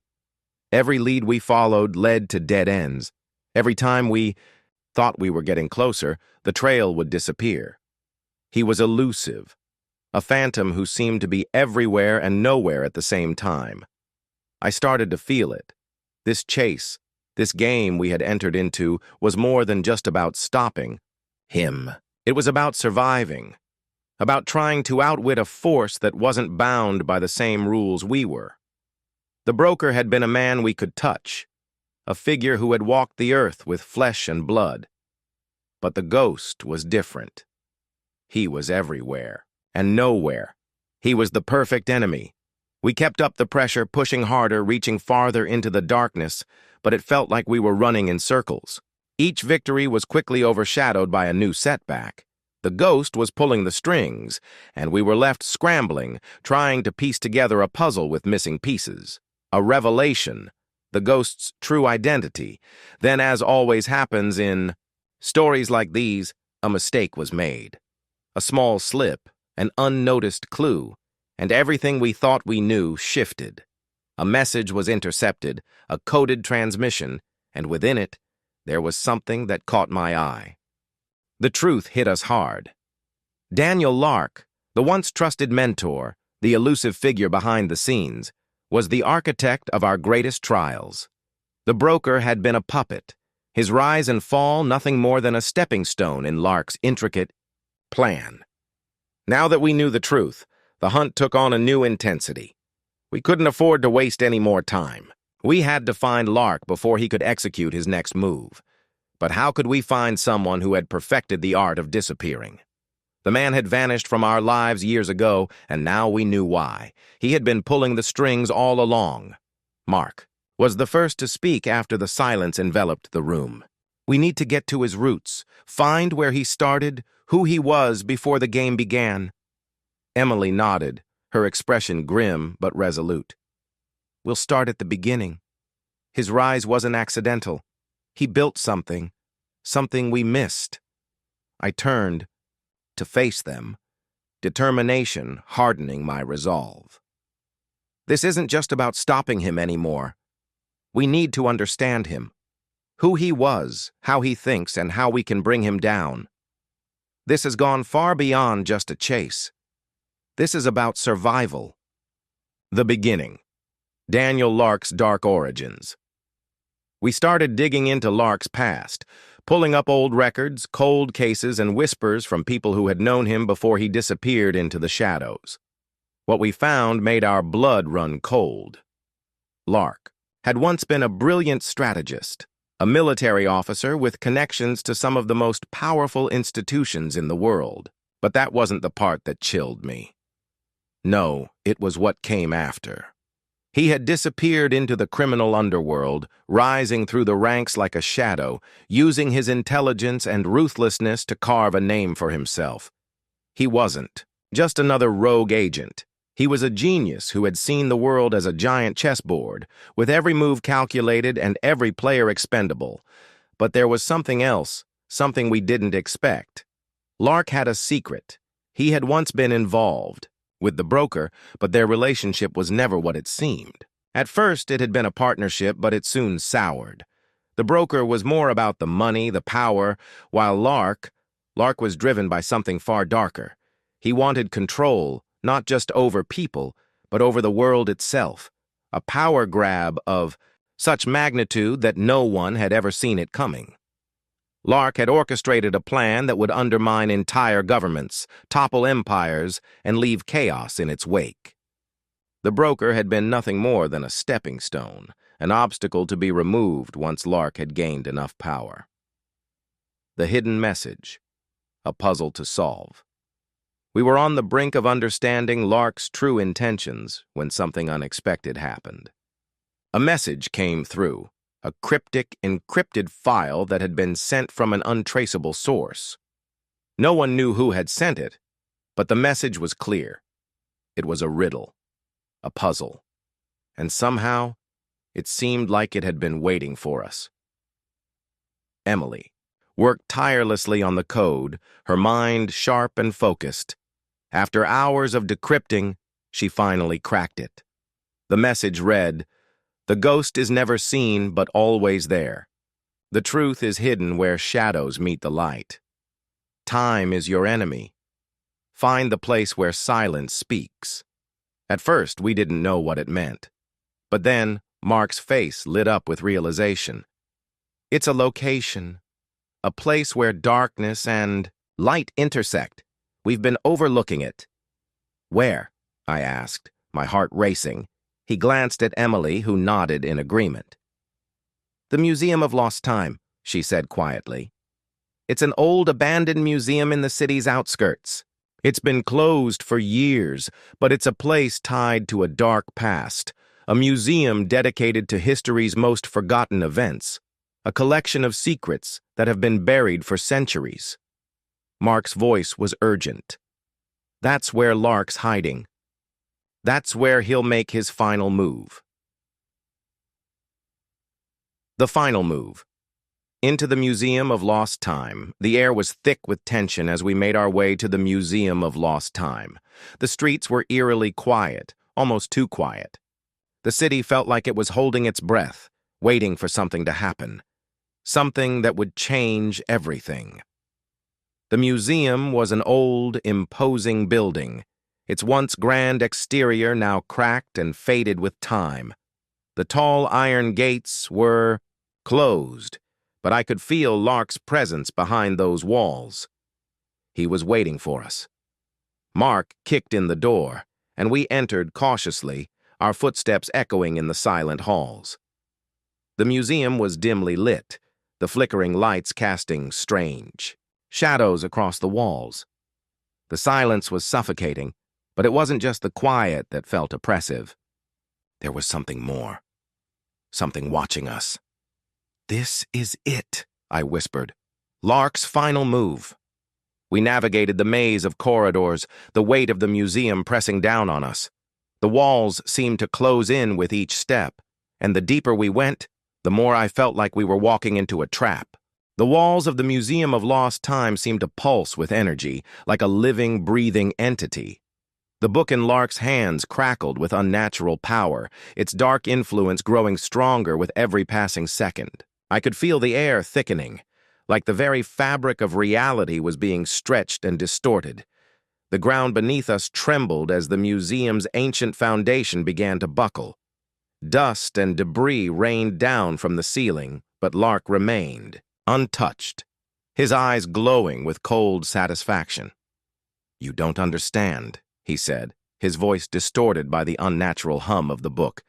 "This isn't just about power. This is about evolution. The world is a broken, chaotic place. I'm simply fixing it, reshaping it into something more beautiful, something more controlled." Mark stepped forward, fists clenched, his eyes filled with anger. "You're insane!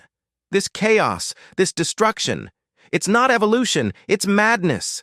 Lark's smile curled up into something cruel. "Madness is a matter of perspective, Mark. You see destruction, I see creation. You just don't see it yet." I exchanged a glance with Emily, the urgency of the situation dawning on both of us.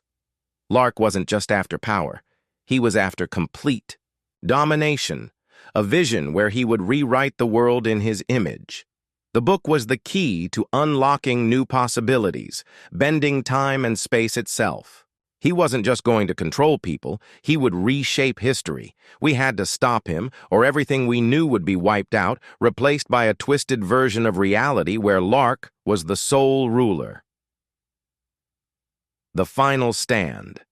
Breaking the chain, Emily moved first, rushing towards Lark with a burst of speed. She was fast, but Lark was faster. With a flick of his wrist, the book seemed to react, sending a surge of energy through the air. Emily was thrown back, her body slamming into the wall with a sickening thud. She fell to the ground, stunned, but still breathing. Mark didn't hesitate. He charged at Lark, his face contorted with rage, but Lark was already anticipating the attack. He raised the book again, and a wave of energy shot out from its pages, knocking Mark off his feet and sending him sprawling across the room. I felt the panic rising in my chest. We were losing. Lark was too powerful. The book had become an extension of him, a conduit for his insane vision of a new world order. The museum continued to collapse around us, the walls cracking and crumbling as if the structure itself were responding to Lark's will. I had to think. I had to act. In a split second, my eyes fell on the one thing I had overlooked, a small, unassuming vial on a pedestal near the center of the room. It wasn't much, just a tiny glass bottle filled with a strange, glowing liquid. But there was something about it that felt important, crucial.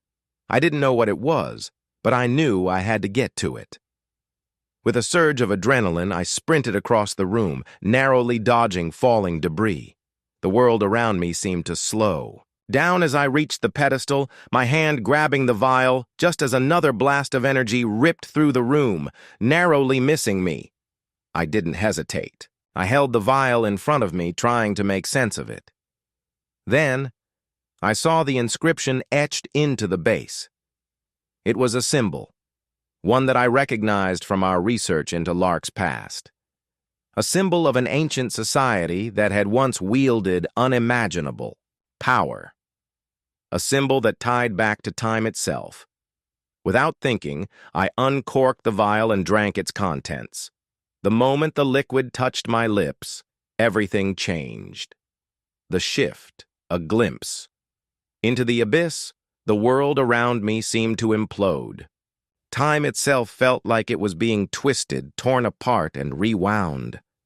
I was suddenly pulled into a vortex of light and shadow, spiraling through memories, through moments in history that felt out of place, as though the fabric of reality was unraveling, showing me the true extent of Lark's plan. I saw visions, futures where Lark reigned supreme, where his vision of a perfect world had come to fruition. Cities in ruins, people enslaved under his rule, histories rewritten with a cruel twist. The world was breaking apart, each moment he manipulated bending to his will. But there was something else, something that hadn't been there before. A presence. I could feel it, like a glimpse of light in the darkness, something holding the universe together. It was as if the vial had unlocked a force, an ancient power, older than the world itself. It was a counterbalance to Lark's destruction, a force that could stop him if only I could harness it. The vision of Lark's future began to fade, and I found myself standing in the middle of the crumbling museum once again. But this time, I wasn't alone. Mark and Emily were on their feet, their faces filled with shock and confusion. Lark stood before me, his eyes wide with disbelief. The book in his hands flickered, the light from its pages dimming, as if it were losing power. The days following the destruction of the Museum of Lost Time passed in a blur. We had won, but the world was irrevocably changed. We'd sealed away Lark's influence, but his echoes remained. A constant reminder that power, once wielded, could never truly be erased. The aftermath was chaotic. The authorities were scrambling to piece together what had happened, but they would never understand. They could never comprehend the cosmic shift we'd experienced, the fabric of time itself. Torn apart and stitched together again, but we understood. And for that, we had to stay vigilant. The shattered horizon, the fractured future. Weeks later, we were still working to comprehend the full extent of what we had stopped. Lark had been an anomaly, a man who had manipulated time, pulling the threads of history and bending reality to his will. But even in defeat, we knew his ambitions couldn't just vanish. They left a mark, a stain on the timeline. It wasn't over. There were still things hidden in the corners of existence. Things we didn't yet understand. "How are you holding up?" Mark asked one evening, as we sat in our new, somewhat makeshift headquarters, an abandoned warehouse on the outskirts of the city. The echo of Lark's madness was still fresh, and we were trying to rebuild, but the weight of everything still loomed over us. I let out a sigh, rubbing my temples. "I keep thinking about the vial. The liquid that gave me the power to stop him. It didn't just give me abilities, Mark. It opened something inside me, something I don't understand." Emily joined us, her face tired but determined. "We still don't know what's in that vial," she said, pacing back and forth, her mind working through every detail. "But whatever it is, it's connected to something ancient. Lark was trying to tap into it, and now it's in our hands." I looked at both of them, realizing the truth we hadn't fully processed. We're not just survivors of a battle anymore. We've become guardians of something we didn't even fully comprehend. We need to figure out what we're really dealing with. Mark's gaze hardened. "Whatever's coming next, we have to be ready." The call of the unknown. An invitation. Then, just as we thought we were beginning to grasp control of the situation, it happened. Another message, encrypted, even more cryptic than the last. "The echoes never die. Find the heart of the storm before it finds you. You're not the only ones who know how to reshape the world." The message ended abruptly, leaving us more unsettled than before. The words hung in the air like an unshakable omen. Emily immediately got to work decrypting the file, but we all knew what it meant. Lark hadn't been the only one who knew about the ancient forces hidden in time's fabric. The shadows were never gone. There were always others who sought the same power. This was far from over. The hunt into the storm hour. First lead came from an unlikely source, an ancient library hidden deep within the forgotten streets of the city. It was a place of legend, said to house texts older than civilization itself, guarded by a secret society that traced its origins back to the same forces Lark had tried to control. It was a risk, a leap into the unknown, but we had no choice. The message was clear. We had to find the heart of the storm before someone else did. We made our way through the winding alleys, each of us lost in thought, trying to piece together the fragments of what we had learned. The further we went, the more it felt as though we were walking through the past, through another time, one that was not our own. Finally, we reached the entrance, an ancient door covered in inscriptions we couldn't read.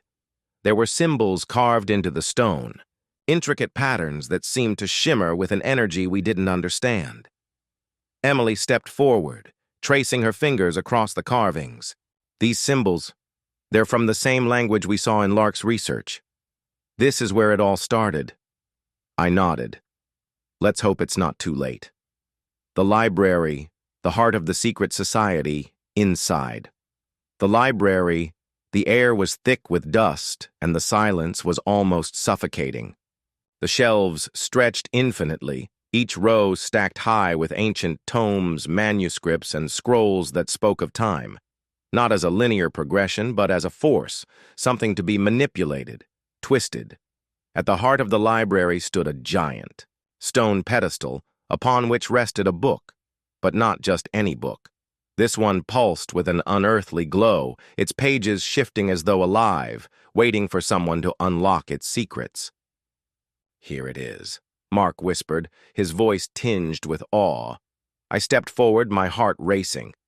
This was what we had been searching for, the source, the heart of the storm Lark had sought to control. But there was one thing we hadn't anticipated. We were not alone. A group of figures emerged from the shadows, cloaked in black robes. They were the guardians of this place, protectors of the ancient knowledge hidden within these. The light faded, and we found ourselves standing in the middle of the library. But everything had changed. The towering shelves that once held the weight of the world's forgotten knowledge had been replaced by empty air. The ancient books had vanished, as though they had never existed. The room was quiet, too quiet. The air no longer hummed with the power of time. It was as though time itself had been reset, returned to its natural flow. For a moment, we simply stood there, disoriented and uncertain. The guardians, their faces unreadable beneath their hoods, were gone. The book that had pulsed with that unearthly energy was now an ordinary lifeless object, its power erased. Did we do the right thing? Emily asked, her voice soft but filled with an unmistakable doubt. Is time truly gone? Or did we make a mistake? I shook my head, unsure. The decision had felt right, but the consequences were far more complex than we could have ever predicted. The energy we'd released had not just destroyed the power of time, it had reset it. The delicate threads that connected the past, present, and future seemed to have woven themselves back together. But how much had we truly undone? Time is still here, Mark said, his voice firm, though tinged with an undercurrent of uncertainty. But now it's different. We might have reset things, but we can't know what's changed. Maybe we were never meant to wield this power. Maybe we were always supposed to let it go. I felt the weight of his words. He was right. In our attempt to stop the manipulation of time, we might have unknowingly shaped the world in ways we couldn't foresee. We needed answers, the unseen path. New realities. We left the library, stepping back into the world outside. But as we did, it was immediately clear that the world was not the same. The skyline of the city was subtly altered. The streets were quieter, the colors of the buildings slightly off, as though something had been shifted ever so slightly. People moved around us, but there was a strange feeling of disconnection, a frayed thread in the fabric of reality. You see it too, don't you? Emily asked, her eyes scanning the unfamiliar surroundings. It's like everything's the same but off. Like we've stepped into a version of the world that's close but not quite right. Mark nodded. It's like we've erased one path and opened another. But we don't know where this path leads. What did we really reset? I swallowed hard. The consequences of our actions were beginning to hit me. We hadn't just erased Lark's plans or the chaos he caused. We had shifted reality itself, and now we would have to live with the consequences.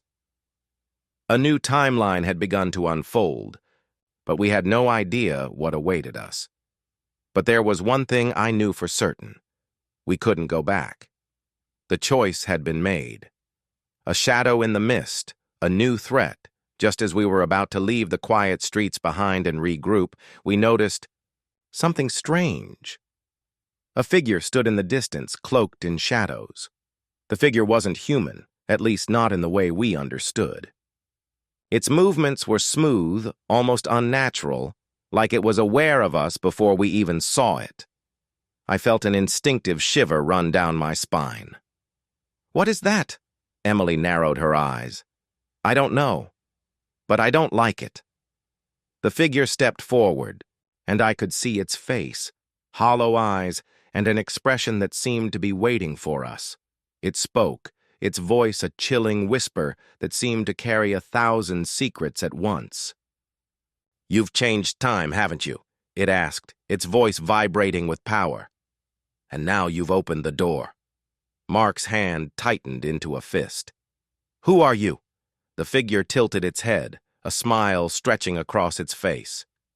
"A keeper of things that should never be. You think you've destroyed the power of time, but what you've done is much worse. You've only opened a new path, a path to something far darker. You've set the stage for the true enemy." The Rift. A revelation. The figure's words sank into me like a stone dropped into a still pond, ripples expanding outward with every passing second. "True enemy?" I repeated, the weight of the words starting to sink in. "What do you mean?" The figure laughed softly, its voice echoing with ancient knowledge. "Time, once twisted, cannot be returned to its original state. You've broken the natural order, and now the rift you've created will allow forces older than even Lark to awaken, forces that have long been forgotten. You'll see soon enough. The balance has been disturbed, and nothing, not even your newfound freedom, can fix that." Mark took a step forward, his eyes hard. "You're lying. We stopped Lark. We set things right." The figure's expression darkened. "Lark was small, a pawn in a much larger game. The real players are coming. And you've unleashed them. Before we could respond." The figure vanished into the shadows, leaving only the faintest trace of its presence behind. The days blurred into each other as we tracked down the strange figure's cryptic words. Dark forces, older than anything we had encountered, were indeed stirring, and we had no idea just how deeply our actions had set things in motion. The world around us was still subtly altered, and the changes we'd created in the flow of time weren't just passing ripples. They were tectonic shifts that were beginning to fracture everything. We needed to prepare. Whatever was coming wasn't something we could handle alone. And as unsettling as it was, we couldn't ignore the reality of what had been unleashed. I could feel it, deep in my bones. We weren't just fighting for survival anymore. We were fighting for everything. The call to arms, allies in the dark. There were few we could trust. But there was one name that lingered in the back of my mind. Someone I hoped we could rely on. Aiden Drake, a former operative who had once worked for a clandestine organization known for its expertise in historical anomalies and unexplained phenomena. His group had been disbanded years ago, but I knew Aiden was still out there, keeping a low profile. If anyone knew how to navigate the shifting edges of reality, it was him. It wasn't easy to track him down. He had vanished completely from public records, wiped off the face of the earth as though he had never existed. But after some digging, a contact from old days led us to a remote facility hidden deep in the mountains. An old research station, long abandoned but clearly still in use. As we approached the location, the air grew thick with anticipation. Something was waiting for us. We didn't know if it was Aiden or if it was something else entirely. Inside the facility, the flickering lights cast long shadows against the cold concrete walls. I stepped forward, my breath shallow but steady. We had to be ready for anything. And then, a voice, soft but sharp, broke the silence. "So, you came after all." Aiden's voice echoed through the hallway, rich with the remnants of past betrayals and untold secrets. He stepped out of the shadows, tall and imposing, his once sharp features now hardened by years of solitude. Did you really think you could reset the clock and walk away without consequences? I exhaled, finally feeling the weight of everything we had been running from. We didn't have a choice. We had to stop Lark before his madness spread any further. But now, it seems like we've triggered something much worse. Aiden gave a bitter laugh. Of course you did. That's always the problem, isn't it? People think they can change things, but once you open a door, there's no just closing it again. Mark's eyes were narrowed. We've already been warned about a force, something older than Lark, something tied to the core of time itself. You know more than you're letting on. What do you know about it? Aiden's gaze darkened, and for a moment he seemed to hesitate. Then, slowly, he walked toward us, revealing an ancient relic he had clearly been studying for years. It was a stone tablet, weathered and worn by time, yet still pulsing with an unsettling energy. The markings on it were identical to the ones we'd seen before, the symbols Lark had used, but with one key difference. There was a shift in them, a distortion that marked the boundary between now and what came before. I know more than I ever wanted to, Aiden said, voice low and filled with regret. What you've disturbed, what you've awakened, is a force beyond our comprehension. It's called the silence. It's not just an entity. It's the entropy that exists at the edges of time itself. And now that you've reset the timeline, the barrier between this world and the silence has been fractured. The silence. The true enemy, Aiden's words sank into us like cold water. The silence. I had heard whispers of it, rumors among those who dealt with the most ancient and forbidden corners of the world, but no one had ever dared speak of it openly. It wasn't just a threat, it was a void, a cosmic force that devoured time and space, erasing everything in its wake. This force, Emily murmured, her voice trembling. What is it? How do we stop it? Aiden's expression darkened. You don't stop it. It is the end. The silence exists to consume everything. Time, memories, existence itself. The only thing keeping it at bay was the natural order of the universe, the stability of the timeline. But you broke that order. Now, the silence is seeping in, little by little. And if we don't act fast, it will erase everything, past, present, and future. Mark clenched his fists, his anger palpable. So we just let it consume us? We can't just give up. There has to be something we can do. Aiden looked us over, his eyes narrowing as he assessed us. There is one way to fight it, but it comes at a great cost. You'll have to journey to the source, the very heart of the silence. That's where the barrier is weakest. If you can get to the center, you might be able to reverse the fracture. The air around us crackled with energy as we approached the center of the void, where the silence had taken shape. The world around us seemed to stretch and contract in impossible ways, as though time itself was fighting against us, trying to pull us back, to erase our presence. I could feel the weight of every second, every heartbeat, pushing against me, like the very concept of existence was under threat. We stepped into the core of the darkness, and the ground beneath our feet began to shift. The world, or what was left of it, began to fragment. Reality, once solid and sure, started to become pliable, like it could be molded into whatever the silence desired. The tablet in my hands glowed brighter, its markings now blazing with an otherworldly light. The whispers that had once seemed like distant echoes now surrounded us, growing louder, insistent, like the voice of the void itself.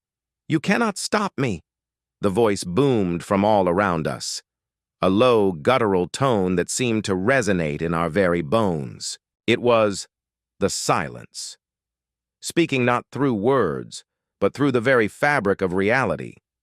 I gripped the tablet tighter, its heat burning into my palms.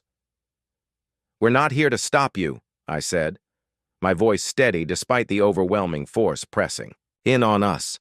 "We're here to reset what you've broken, to restore what we've torn apart." The voice rumbled with laughter, sending ripples through the air like thunder. "You cannot undo what has been done. Time is already bleeding. The moment you sought to alter it, you doomed yourselves." Emily's eyes narrowed. She was the first to speak, her voice cutting through the chaos like a blade. "We don't care about your rules. We care about the future. We care about living." A deep silence followed her words. And then, from the swirling darkness, a figure emerged. It was not human. Its form seemed to shift and warp with the darkness around it. An embodiment of entropy itself. It was the silence, or at least part of it. A manifestation of its will. "You have come to destroy me," it hissed, its voice like the grinding of stone. "But you cannot defeat me. I am eternal. I am the end." Mark stepped forward, his fists clenched. "Then we'll fight until the end, just like you." The creature laughed again, the sound echoing through the space. "You will fail, and when you do, time itself will become nothing." With a sharp motion, the darkness began to wrinkle in on itself, bending time and space in impossible ways. We were forced to hold on to the ground, the very fabric of reality trembling beneath us. The silence wasn't just a force, it was a presence, a void that existed to swallow everything whole, to unmake existence. I took a deep breath, focusing on the tablet in my hand. The ancient markings seemed to pulse in time with my heartbeat, as if it recognized the fight we were about to face. It was our only tool, the key to restoring the balance we had broken. But as I lifted it high, ready to activate the power within, the creature lunged. It was fast, too fast. I barely had time to react before it swarmed over me, its form shifting and flowing like liquid darkness. "You are weak." Its voice seeped into my mind, filling me with doubt. It spoke of despair, of inevitability. But deep down I felt the flicker of defiance rising. I couldn't give in, not now, not after everything we had fought for. In a desperate act, I slammed the tablet into the ground, chanting the ancient words that were engraved upon it. The light burst forth in a wave of brilliant energy, tearing through the creature's form, splitting it open. For a moment, everything was still. Silence, the true silence, fell around us, and I thought for a breath that we had won. But then the world shattered again, the price of victory, the new path. The explosion of light faded, and I was left gasping for breath, the weight of the void pressing down on me. When I opened my eyes, the creature was gone, consumed by the light we had unleashed. But in its place there was something else, a shift. We had disrupted the silence, but in doing so, had we created another fracture? Had we opened a new doorway that we couldn't close? Emily was the first to speak, her voice heavy with disbelief. Did we really do it? Is it over?" I looked around. The ground was still trembling, the landscape still rippling as if unsure of its own form. Time itself seemed to be fighting to regain control, but something was off. Aiden stepped forward, his expression unreadable.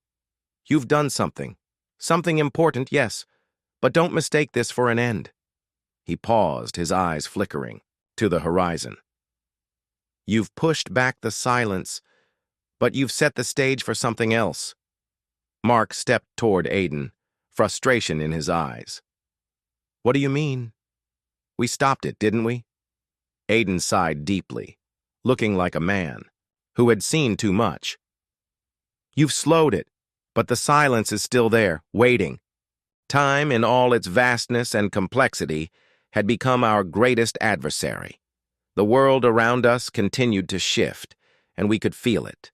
The cracks in reality, the unseen hands that tugged at the fabric of existence, threatening to unravel. Everything we had worked so hard to protect. Despite our victory over the silence, its influence was far from gone.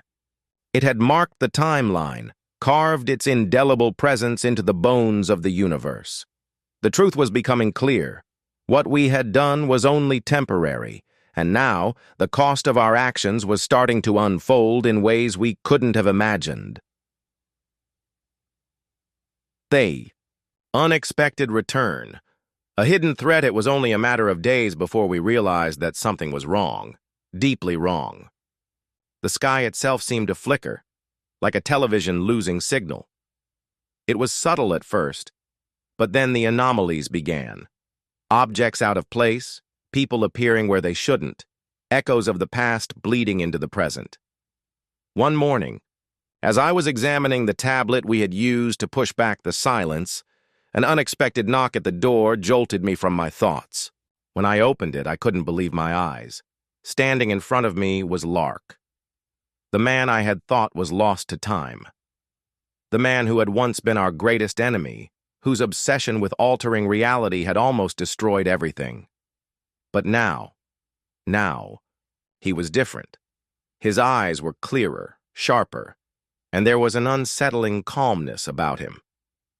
"We need to talk." His voice was quiet, measured, but there was a weight behind it that made the air thick with tension. I didn't invite him in. Instead, I stepped out, closing the door behind me.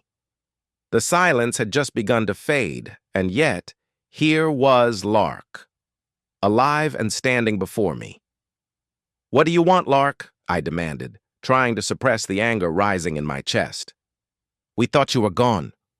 We thought your madness had been sealed away." He shook his head slowly, as though he had expected this reaction. "You were right about one thing. You did stop the silence. For now. But in doing so, you opened a door. And that door, it led to me." I blinked, confused. "What do you mean?" "The silence is still out there. You're just a shadow now, Lark. You can't control this." He gave a hollow smile, a look of both regret and realization in his eyes. "You don't understand. When you pushed back the silence, you created a rift, not just in time, but in the fabric of existence itself. The silence doesn't just consume time, it consumes possibilities, futures, realities. And I, being the one who had once manipulated time for my own ends, have become the link between all the timelines that you thought were safe. You didn't just push back the silence, you gave me a way back into the system." I recoiled, realizing the depth of our mistake. "You mean, you've been inside all along?" He nodded gravely. "It's why you've been feeling the changes, the anomalies. I've been pulling at the threads of every reality, every timeline. Slowly but surely, I'm erasing the boundaries between them. And soon, everything you've tried to protect will collapse into one singular chaotic existence. It's all part of a grand plan I never abandoned. And now, with your help, it's within my reach." The unseen war. The battle for all reality's Larks.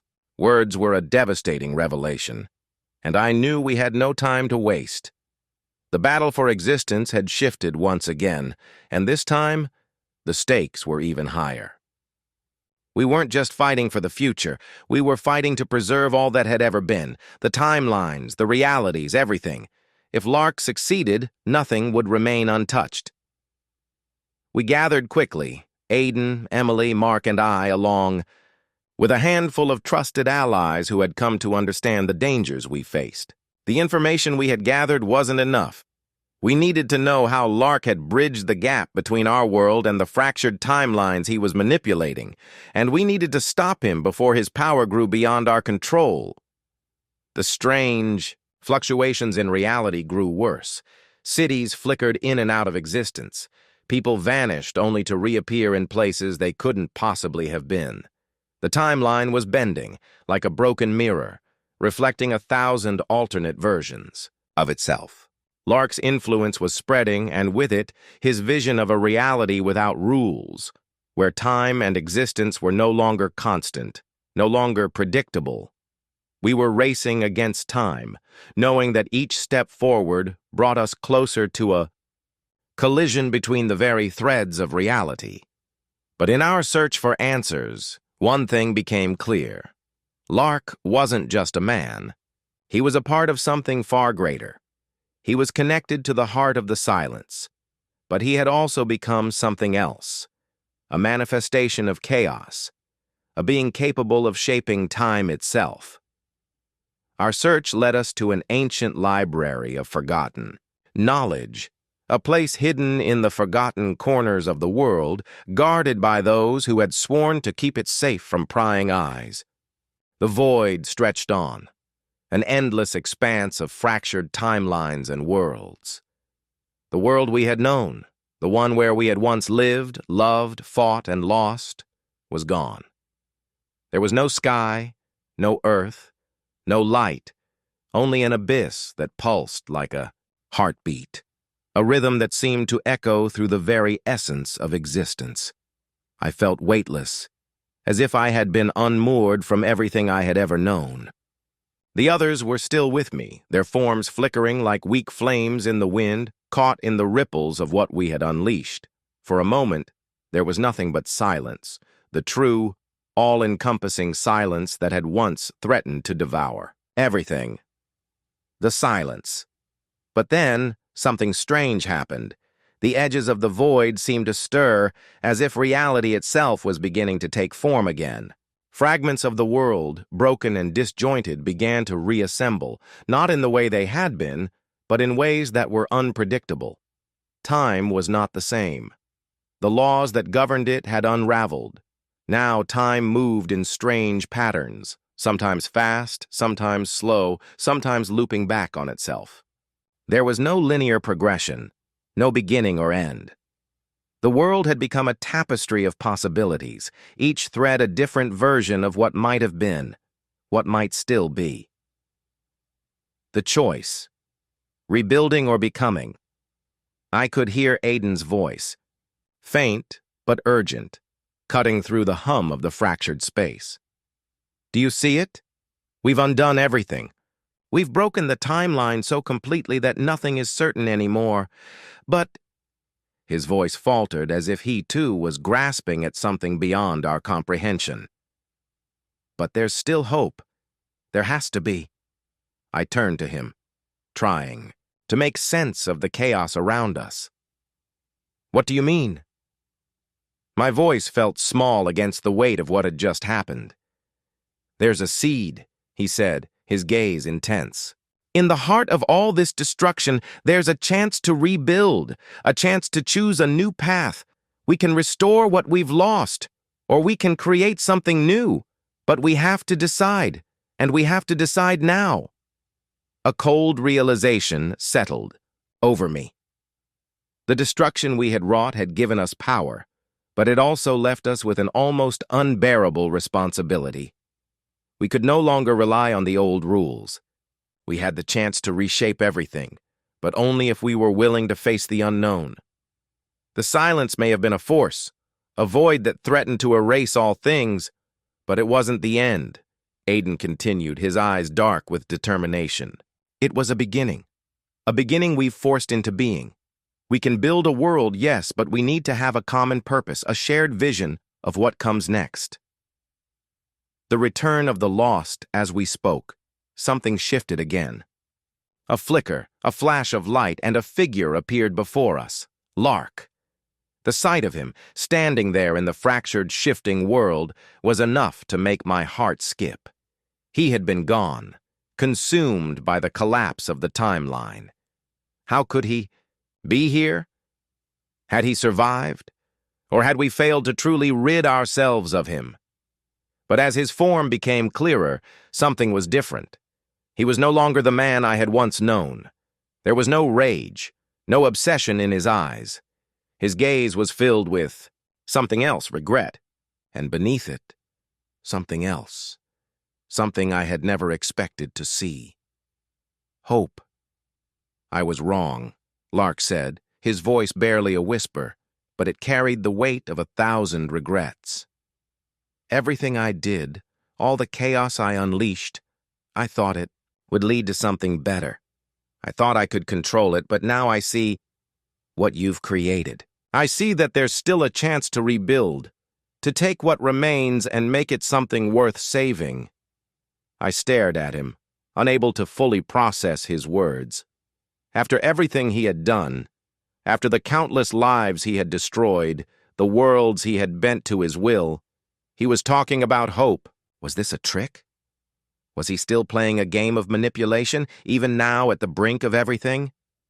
But then I saw it. The sincerity in his eyes, the vulnerability that was not there before. He had changed. You see, Lark continued, stepping closer. The silence was never meant to be the end. It was simply the breaking point, the threshold. But now, we're standing at the edge of something new. A new beginning. His voice softened, and for the first time, I saw him as something other than the villain in our story. It's in your hands. You don't have to make the same mistake I did. Choose wisely. The decision. A new world, the weight of Lark's words lingered, heavy in the air. I turned to Emily, Mark, and Aiden. Each of them had their own thoughts, their own fears. But in this moment, we were united by a single undeniable truth. The future was ours to shape. Lark's right, Emily said softly, her gaze fixed on the ever-shifting world around us. We have the power to rebuild, but we have to understand what that means. We can't just recreate the old world. We can't repeat the same mistakes. This time, we have to do it right. As the fragments of time and reality slowly pieced themselves together, the world around us began to pulse with new energy. It was as if the earth itself had taken a deep, slow breath and was beginning to heal. The skies shimmered with the promise of what could be. There was light, but it was not the blinding, all-encompassing light that sought to erase all. No, this was a softer glow, a new dawn, a rebirth of possibilities. But the world was not the same. It could never be. We had destroyed its foundations, torn apart its laws, and yet, in doing so, we had given it a chance to evolve, to become something beyond what it had ever been. As the ripples of our decisions settled, we were left with the weight of responsibility. The choices we made, the choices everyone would have to make, would define the future. Time was no longer linear. It was a collection of interwoven moments, each decision creating a branch that stretched outward into infinite possibilities. The four of us, Aiden, Emily, Mark, and myself, stood at the precipice, looking out over the new world we had helped create. "Do you feel it?" Mark asked, his voice steady but filled with awe. "It's as though the world has woken up, not just from sleep, but from something deeper. It's like we've opened a door to a new reality." Emily, always the strategist, folded her arms, her gaze thoughtful. "Yes, but the question is, how do we control it? We've broken the boundaries, and now we have to create the right ones. We can't just let this world spiral into chaos again. We need balance." Aiden smiled, his eyes glinting with a quiet understanding. "Balance. Yes. But it's more than that. We need to build with purpose. We can't force it. We have to guide it. Time doesn't need to be controlled. It needs to be respected. If we respect its flow, then we can shape it into something meaningful." I nodded, my mind swirling with the weight of our responsibility. We've been given something rare, something precious, the freedom to choose how we move forward. But with freedom comes the risk of missteps. I turned to the others, feeling the gravity of our shared purpose. We will guide this world, each of us taking a part of the whole, but we will always remember the cost of our choices. We will never forget the silence, the emptiness we faced, because that is what will keep us grounded. The legacy of silence. The path forward. We set to work, each of us carving a role in this new world. It was clear that we couldn't simply go back to how things were. The new timeline was fragile, like a glass sculpture still being shaped. Aiden, with his understanding of how the timelines had once fractured, became a guide, helping people learn to navigate the new flow of time. He became a philosopher of sorts, teaching that time was not something to be feared or manipulated, but something to be respected. A current that, if treated with care, could lead to new and unexpected possibilities. Emily worked with a team of scholars and engineers to study the laws of physics in this new reality. The old rules were broken, but they could be reinterpreted. In a way, she helped rebuild the infrastructure of the world. But this time, it was not about building stronger walls or more powerful machines. It was about building understanding, finding ways to live in harmony with the new, uncertain flow of time. Mark found his place as a protector. While the world was still shifting, there were forces at work, old powers, those who wished to control the new reality for their own gain. He worked tirelessly, using his experience as a fighter to maintain order, to keep the new world safe from those who would try to break it once more. As for me, I became a storyteller. In this new world, the stories of the past were no longer confined to textbooks. We had lived through history, we had rewritten it, and now it was my job to preserve that knowledge to ensure that the lessons of the silence, the cost of tampering with time, were never forgotten. I traveled, telling our story, showing people that even in the darkest moments, there was always the possibility of something better. The echoes of the past, the return of the lost. But not everyone had moved on. Months after the world began to take shape, a new anomaly began to emerge, one that made the hairs on the back of my neck stand on end. It was subtle at first, barely a whisper in the fabric of reality. But soon people began reporting strange occurrences, unexplainable events that didn't fit with the new timeline. Objects from the past began to appear, people from the past. And then one day I received a visitor. A figure, familiar yet different, approached me as I sat on a quiet street corner watching the world rebuild. It was Lark. But this Lark was not the man we had seen before. This was a version of him I had never known, a shadow of the man he used to be. The days passed, and our world, though ever shifting, began to show signs of stability. People adjusted, finding their way in a reality that was no longer bound by the rules they had once known. The new world was one of possibility, hope in every corner, freedom blooming like flowers after a storm. But as the seasons changed and time moved forward, something darker stirred beneath the surface. Lark's words echoed in my mind, each repetition deepening the sense of unease. "This world is fragile," he had said. "You don't know what lies beneath." He hadn't been wrong. In the midst of our efforts to rebuild, to create something better, there were whispers, unsettling murmurs among the people, strange events that didn't quite align with the new flow of time, anomalies that felt as if the universe itself was rebelling against the freedom we had granted it. It started small.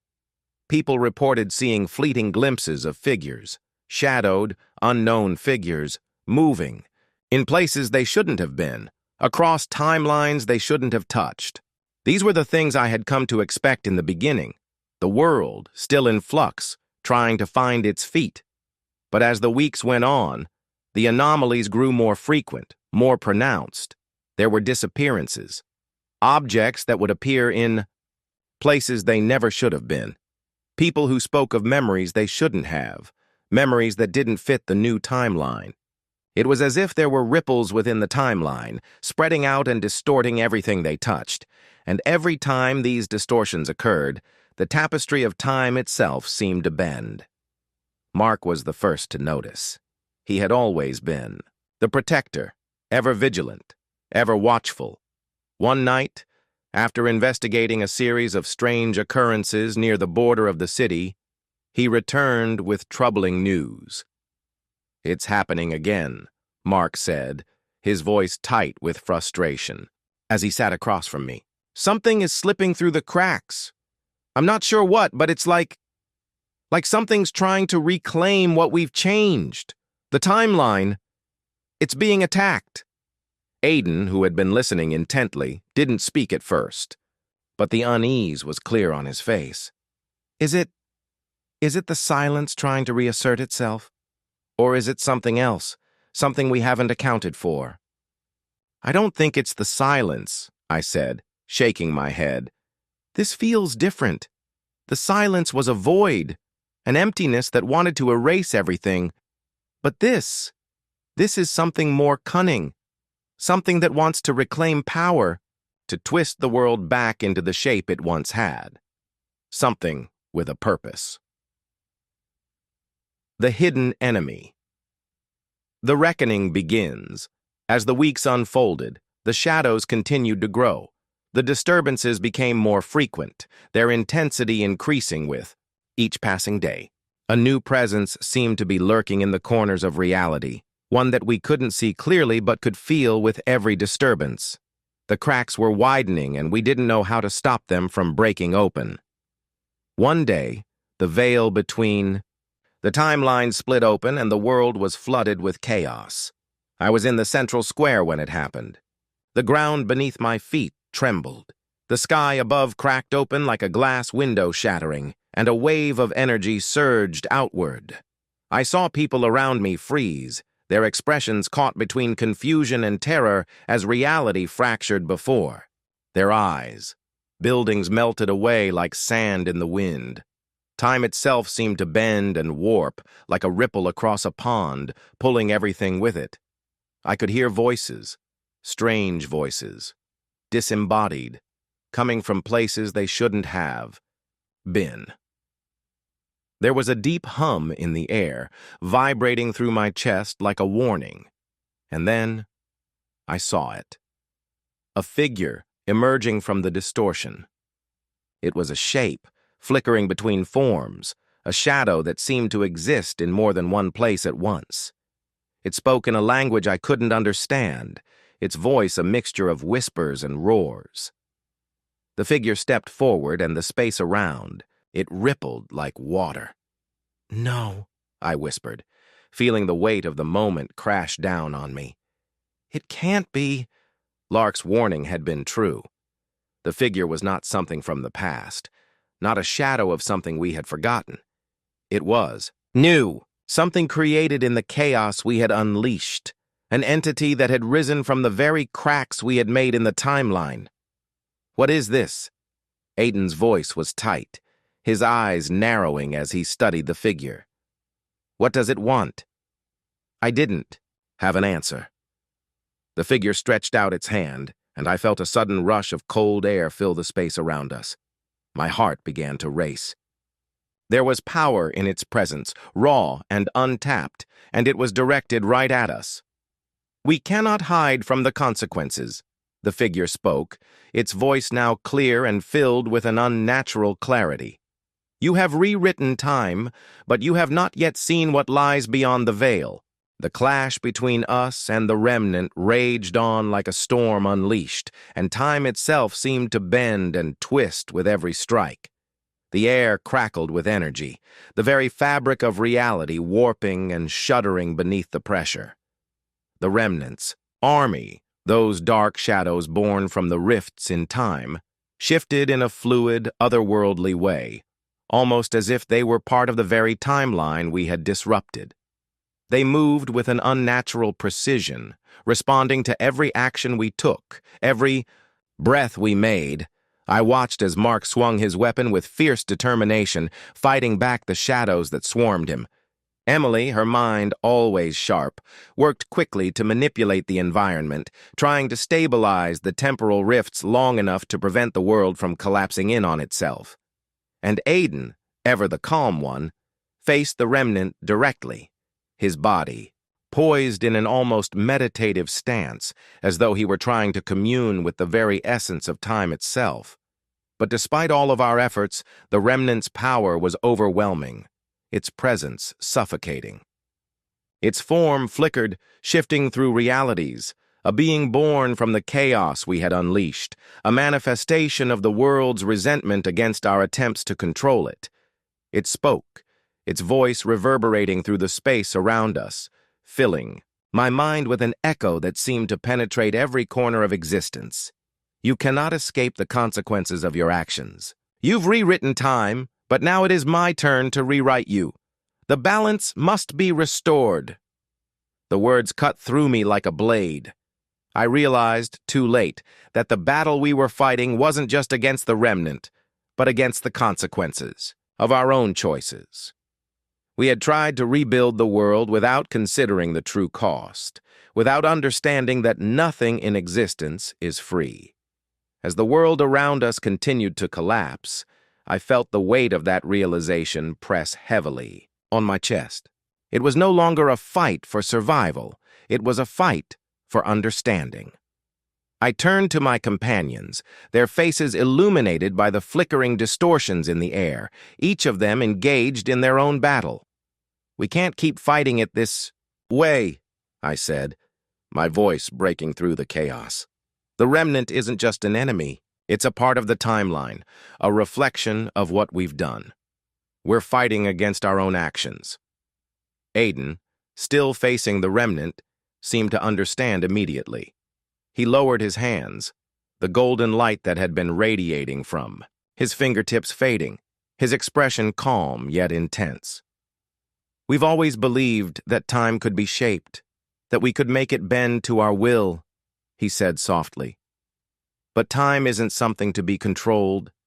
It's something to be respected. We didn't respect it, we distorted it. Mark, panting from the exertion of the battle, nodded grimly. So, what do we do now? We can't just stop fighting. We can't let the remnant take everything. That's just it, I said, taking a deep breath. We're not fighting it anymore. We have to accept the consequences. We have to understand that the world we've created isn't perfect. There are things we've broken and they need to be healed, not by fighting, but by finding balance again. Emily, who had been silently observing the battle, her eyes reflecting the flickering chaos around her, spoke with quiet resolve. If we stop fighting, will the remnant let us rebuild? Can we actually undo what we've done? The remnant's form rippled, a cruel, knowing smile forming in its shifting face. Undoing? There is no undoing. You have torn the timeline. There is no returning to what was. But there is one way forward, acceptance. I took a step forward, feeling the weight of the decision pressing down on me like the gravity of 1,000 worlds. The remnant was right. The timeline we had shattered could never return to its original state. What we had done, we could never take back. But there was a choice we still had, to let the destruction consume us, or to find a way to live in the world we had created. What are you asking of us? I asked the remnant, my voice trembling. The figure's dark form shimmered as it spoke. You must make peace with what you have done. Accept the fractures you've created in time and embrace the unknown future. If you do this, the timeline will stabilize. If you refuse, I will rewrite your fate and drag you into the chaos once more. I looked at my companions. Mark, ever the warrior, looked conflicted, his hand still gripping his weapon as though he were ready to strike. Emily gazed thoughtfully into the shifting fabric of time, her mind clearly working through the implications of the remnant's offer. And Aiden, always the philosopher, had already begun to comprehend the weight of what was being asked of us. We can't fight it, Aiden said quietly. We've broken the laws of time and now we must acknowledge the cost. This isn't about saving ourselves, it's about learning to live with what we've created. The world we had stepped into after our decision was one of quiet, yet subtle change. We had chosen to move forward, to embrace the fractured timeline we had inadvertently created, and in doing so, We had reshaped the world in a way that no one could have anticipated. The remnant, the force that had threatened to undo everything, was gone. But its lessons lingered in the air like the scent of a storm long past. We had agreed to rebuild, but this time, with a sense of humility. The world was not something to be conquered or bent to our whims. It was something to be understood, to be worked with, not against. The chaos we had faced wasn't just a consequence of time being rewritten. It was a reminder that the universe, in all its complexity, had a rhythm of its own. For a time, life seemed almost too quiet. The city we had rebuilt began to flourish, but we were all cautious, tentative in our movements, aware of how easily things could slip back into disarray. The remnants of the remnant still lingered in our minds. It wasn't just a battle against the dark forces of time. It was a reminder of the cost of our choices and the price of knowledge. The rebuilding, a test of patience. As days passed, we began to see the subtle cracks in the world that we had so carefully reconstructed. It wasn't just in the physical realm. Time itself was fragile, like a delicate web, easily disturbed by the slightest misstep. There were moments when I thought I caught glimpses of things that shouldn't be there. People, faces, objects out of place. The shadows of the past seemed to want to pull us back, but with every step we pressed on, there was still so much to do. We had to ensure the future was secure, and for that, we needed to rebuild not just the city, but ourselves. Emily took charge of stabilizing the infrastructure, ensuring that the fractures in the timeline didn't affect the foundation of our new world. She worked tirelessly, using her knowledge to calculate and monitor anomalies, looking for any signs of distortions that might threaten the balance we had just achieved. Mark, the protector, trained a new generation of guards, ensuring that our people were not only prepared for external threats, but also aware of the fragility of the world they lived in. He was teaching them that true strength came from understanding, not just force. He was becoming a mentor, and I saw in him a quiet wisdom that I hadn't fully recognized before. Aiden, ever the philosopher, turned his focus inward. He began, working with scholars and thinkers, trying to understand the deeper aspects of time, the patterns that had brought us to this point. His goal wasn't to control time, but to learn from it, to ensure that we never made the same mistake again. The search for knowledge became a new pursuit, and slowly it became clear that his path was leading to something larger, a quest to bridge the gap between the past and the future. And me? I focused on bringing people together. I traveled through the lands, speaking to those who had been affected by the chaos, offering them a hand and an ear. The people were confused, hurt, but hopeful. I reminded them that we all had a role to play, that each of us was a part of the greater tapestry of the world we were creating. And as the world grew, so did we. But even with all the rebuilding, there was an undeniable tension in the air. The weight of what we had done still hung over us, an invisible presence that none of us could ignore. A disturbance, a forgotten voice. Months passed. The world seemed to settle, though I always felt that we were walking on the edge of something unknown. There were whispers among the people, stories of strange happenings, flashes of light in the night sky, figures seen in the shadows, whispers in forgotten corners. There were rumors, too, of people who had disappeared, vanishing without a trace, leaving behind only the faintest traces of their presence. And then one day, the disturbance came again. It was subtle at first, a flicker in the corner of my vision. A feeling of being watched, and then a voice. It was faint, like a breath on the wind, a whisper from the past. "You cannot escape." The voice sent a chill down my spine. It was a familiar voice, though I couldn't place it. It wasn't the remnant. It wasn't the silence, but it felt just as wrong. I felt the hair on the back of my neck stand up. I turned to find Emily, Mark, and Aiden gathered in the common room of our newly rebuilt council hall.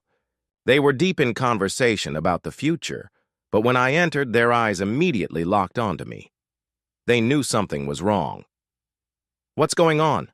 Mark asked, his voice sharp with concern. "There's a voice," I said, trying to shake off the lingering sensation that I wasn't alone. "A whisper. It's familiar." Emily frowned. "Familiar? Where did you hear it?" "In the shadows," I said, shuddering. "Like a presence. Watching us. Waiting." Aiden's face hardened. The weight of the truth settled heavily upon me. The whispers had returned, and with them, the unshakable feeling that something far more dangerous than the remnant was stalking us from the shadows. Lark, a name I thought was buried in the past, had somehow resurfaced, and the threat he posed was growing. I had faced the echoes of time's destruction, but this was different. I rushed to the council hall, heart pounding, knowing that we had no time to waste. The silence, the entity that had once torn us apart, was far from defeated. It was watching us, waiting for the right moment to strike, and it wasn't going to give up easily. When I arrived at the council hall, Emily, Mark, and Aiden were already gathered, their expressions grim. The tension in the air was palpable, a silence that hung heavier than any words could convey. They had felt it too. "You heard it, didn't you?" Aiden's voice was calm, but laced with concern, his gaze fixed on me as I walked in. He already knew what I had seen. "Lark's voice," I said, the words tasting like ash in my mouth. "It's him. He's not gone. The timeline we've created, it's not safe." Mark clenched his fists, his jaw tight. "We've faced the remnant. We've faced time itself. What makes you think Lark is still a threat?" I could see the confusion and frustration in Mark's eyes, but beneath it was something else. Fear. Fear of the unknown. The silence had always been a lurking presence, and now its return threatened to unravel everything we had fought for. "Because the silence isn't just a man," I said, my voice low and steady. "It's a force, a ripple in the fabric of time itself. When we shattered the timeline, we unleashed more than we realized. Lark isn't just coming back. He's becoming something more." Emily, ever the pragmatist, narrowed her eyes. "But why now? Why would he wait until we were on the verge of rebuilding everything?" Aiden's gaze turned inward, his brow furrowing as he considered the possibilities. "Because time has a way of balancing itself. We may have created something new, but in doing so, we've upset the equilibrium, and the silence is an agent of that imbalance." I nodded, the weight of those words sinking deep into my chest. "The world we've built is fragile, and Lark, he's been playing us from the beginning. He never truly left. He's been hiding in the gaps, manipulating the very nature of reality to find a way back." Mark let out a frustrated breath. "Then what do? We can't just wait for him to strike. We need to take action." I looked at my companions, feeling a sense of resolve building within me. We had already fought the remnant. We had already faced impossible odds.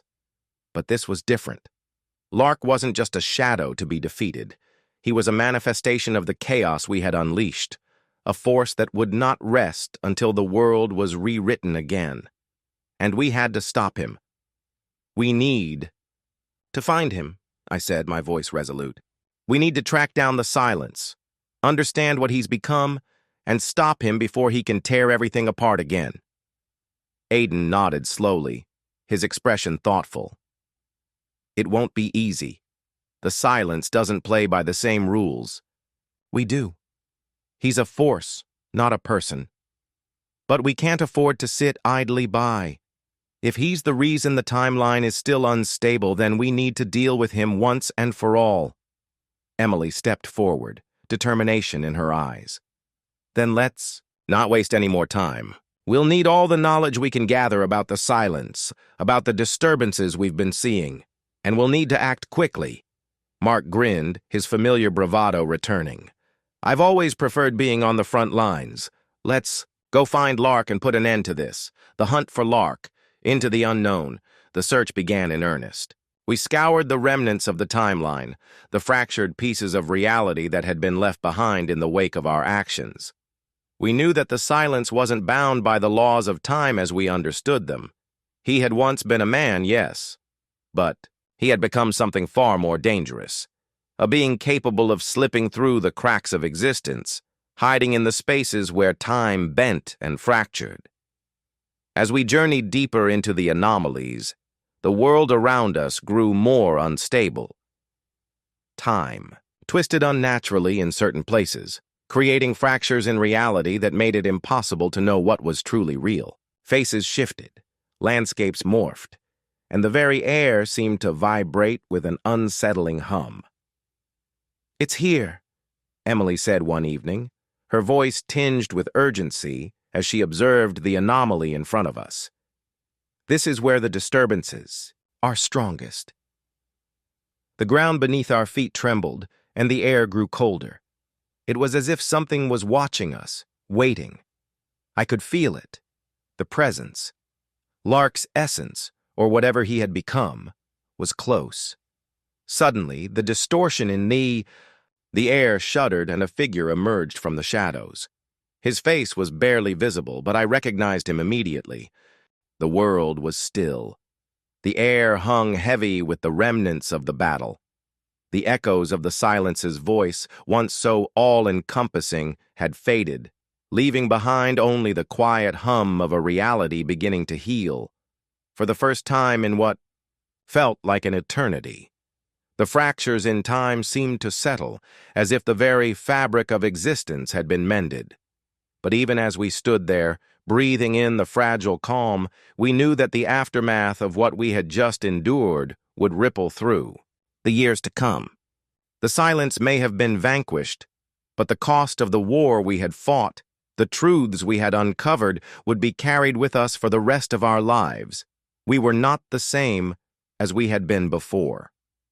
Reflections, the weight of choices, and the days following the defeat of the silence, the world began to settle into something resembling normalcy. But we had learned a hard truth, that the price of altering time, of shaping the future, was not something that could ever truly be understood until it was too late. Emily was the first to speak of it one morning, her voice filled with a quiet determination. She stood at the edge of the city, looking out over the vast expanse we had rebuilt, her fingers lightly tracing the outlines of the ruins that still dotted the land.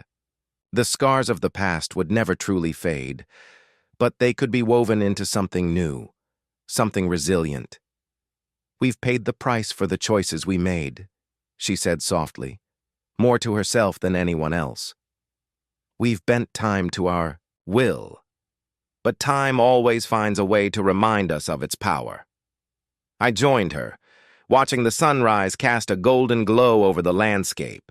The sky, once torn apart by the chaos of the remnant and the silence, now seemed to hold the promise of a new beginning. "We can never undo what's been done," I said. "But we can choose what we do with the future. We can rebuild, but we need to be more careful this time, more mindful." Mark, ever the pragmatic one, approached us with a grin on his face, though his eyes were somber. He had been the protector, the one who had faced countless battles with brute force. But now, there was something more to him, something deeper. "I've seen what happens when we try to control the forces of nature," he said, his tone carrying the weight of his own journey. "But I've also seen what happens when we fight for something worth protecting. We're not invincible, but we're not helpless either."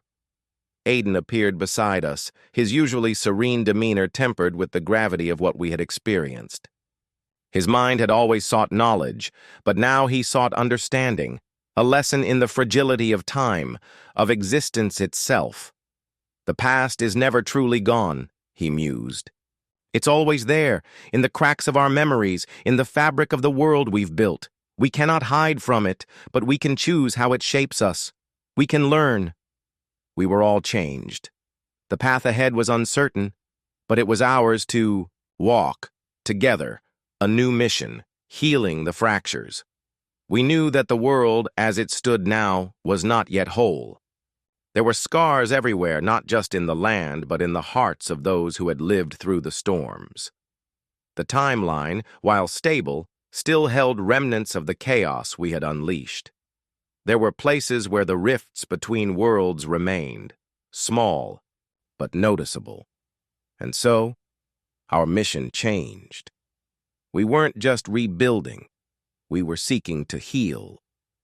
To fix the cracks in the world, to make sure that the past didn't rise again to tear apart the future. We set out across the lands, traveling to the places where the anomalies had first begun, where time still flickered and twisted. We found ancient ruins, remnants of forgotten eras and strange phenomena, echoes of the time we had manipulated. Some were simple distortions, but others held a dark, familiar power.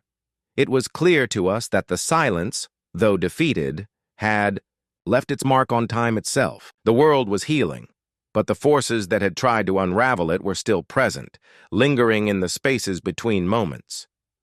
As we traveled, we began to notice that people were more aware. They had seen the strange occurrences, the shifts in reality that had shaken their understanding of what was possible. But they were stronger for it. They had witnessed the fragility of their world and had come to understand that they had a role in its protection, too. We were no longer just a team of survivors. We were now teachers, mentors, and guardians. And we weren't just protecting the future. We were safeguarding the knowledge of the past so that it would never be forgotten again. A love rekindled. Finding strength in each other as the days turned into weeks and the weeks into months, we settled into our roles. But even as the world around us began to heal, we could not ignore the changes in ourselves. For me, the journey had always been about survival, about moving forward after the darkness had consumed everything I thought I knew. As the days passed and our world continued to rebuild itself, the lessons we had learned became more than mere memories.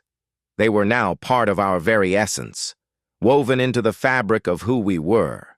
But with each step forward, the nagging feeling that there was more yet to uncover, more to confront, began to creep back in. I couldn't shake the sensation that even though we had defeated the silence, the future was still not entirely free from its grasp.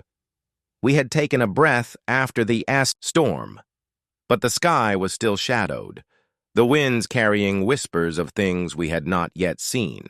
I could sense it deep in my bones, a quiet pulse beneath the surface, an undercurrent of something unresolved. We had fought for the future, but was it truly ours to shape? The return of the unfamiliar, new threats on the horizon. It began with a disturbance in one of the far-off regions we had been working to restore. We had learned to expect anomalies, the subtle rifts in the fabric of reality where time refused to settle. But this was different. Something had triggered an event far worse than a simple ripple, something that threatened to undo all the progress we had made. We received word of a growing disruption, an unknown force twisting the timelines once more, far beyond our reach. I gathered the team, my mind already turning with suspicion. The silence was gone, but there were always forces lingering in the void, creatures of darkness who thrived on chaos and disorder. "It's too soon," Mark muttered, his hands clenching into fists. "We've only just begun to rebuild. Why would something else emerge now?" The silence wasn't the only entity who sought to control time, Aiden said, his voice heavy with thought. His brow furrowed as he gazed into the distance, his fingers tracing unseen patterns in the air. There are always those who profit from disorder. The remnant might have been the visible face of the chaos, but it was only one of many forces. I turned to Emily, who stood with her arms crossed, her eyes reflecting the same doubt I felt. She had always been the first to speak with reason, to provide balance in moments of uncertainty. You think it's connected to what we've done? Is this our doing?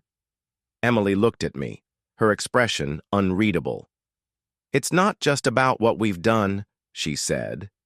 It's about what we've left behind. Time is a web, and we've only tugged at one of its many threads. The consequences. We might not be able to see them yet, but they're there. And so we set out again, not to restore, but to confront the unknown. The disturbance was growing, a rift so deep that the air seemed to shimmer around it. It wasn't just a place. It was a pocket of reality, a pocket that should not have existed at all. As we traveled toward the epicenter of the anomaly, I could feel the weight of our journey settling upon me once more. We were facing the unknown, stepping into a world where rules did not apply, and reality could be shaped and broken by forces we could barely comprehend. The shattered veil, a new enemy, revealed. When we reached the disturbance, we found a place unlike anything we had encountered before. The sky above was torn open, a jagged wound that let in no light. The ground was cracked, as if reality itself had been cut open, and from the rift poured an energy so potent that it made the very air seem to hum with malevolent power. In the center of this chaos stood an entity, tall and draped in shadow. Its form shifted like smoke or vapor, but there was an unmistakable presence about it, something that felt ancient, vast, and unforgiving. It was not human, not even close. Its eyes, if they could be called eyes, glowed with a sickly light, like the reflection of a distant star. "So you have come," the figure said, its voice like the creaking of ancient wood. "Foolish mortals, who think they can meddle with time without consequences. Do you truly believe you can escape your fate?" I stepped forward, a chill running down my spine as I met its gaze. This creature was not like the silence. It was something different, older perhaps, something that existed long before even the remnant had stirred. "Who are you?" I asked, my voice steady despite the unease I felt. The entity tilted its head, its form swirling with shadows. "I am what remains," it replied, its voice echoing in the empty spaces around us. "The remnants of the true forces of time. I was here before your kind understood time. I will be here long after you're gone. And you are nothing but a ripple in the ever-flowing tide." Mark's grip tightened on his weapon, but Emily placed a hand on his arm, signaling for caution. "What do you want? Why are you doing this?" The entity's laugh was low, a sound that reverberated in my bones. "What do I want? Nothing. I need nothing. I am the passage, the bridge between worlds, between moments. You, however, have done something that cannot be undone."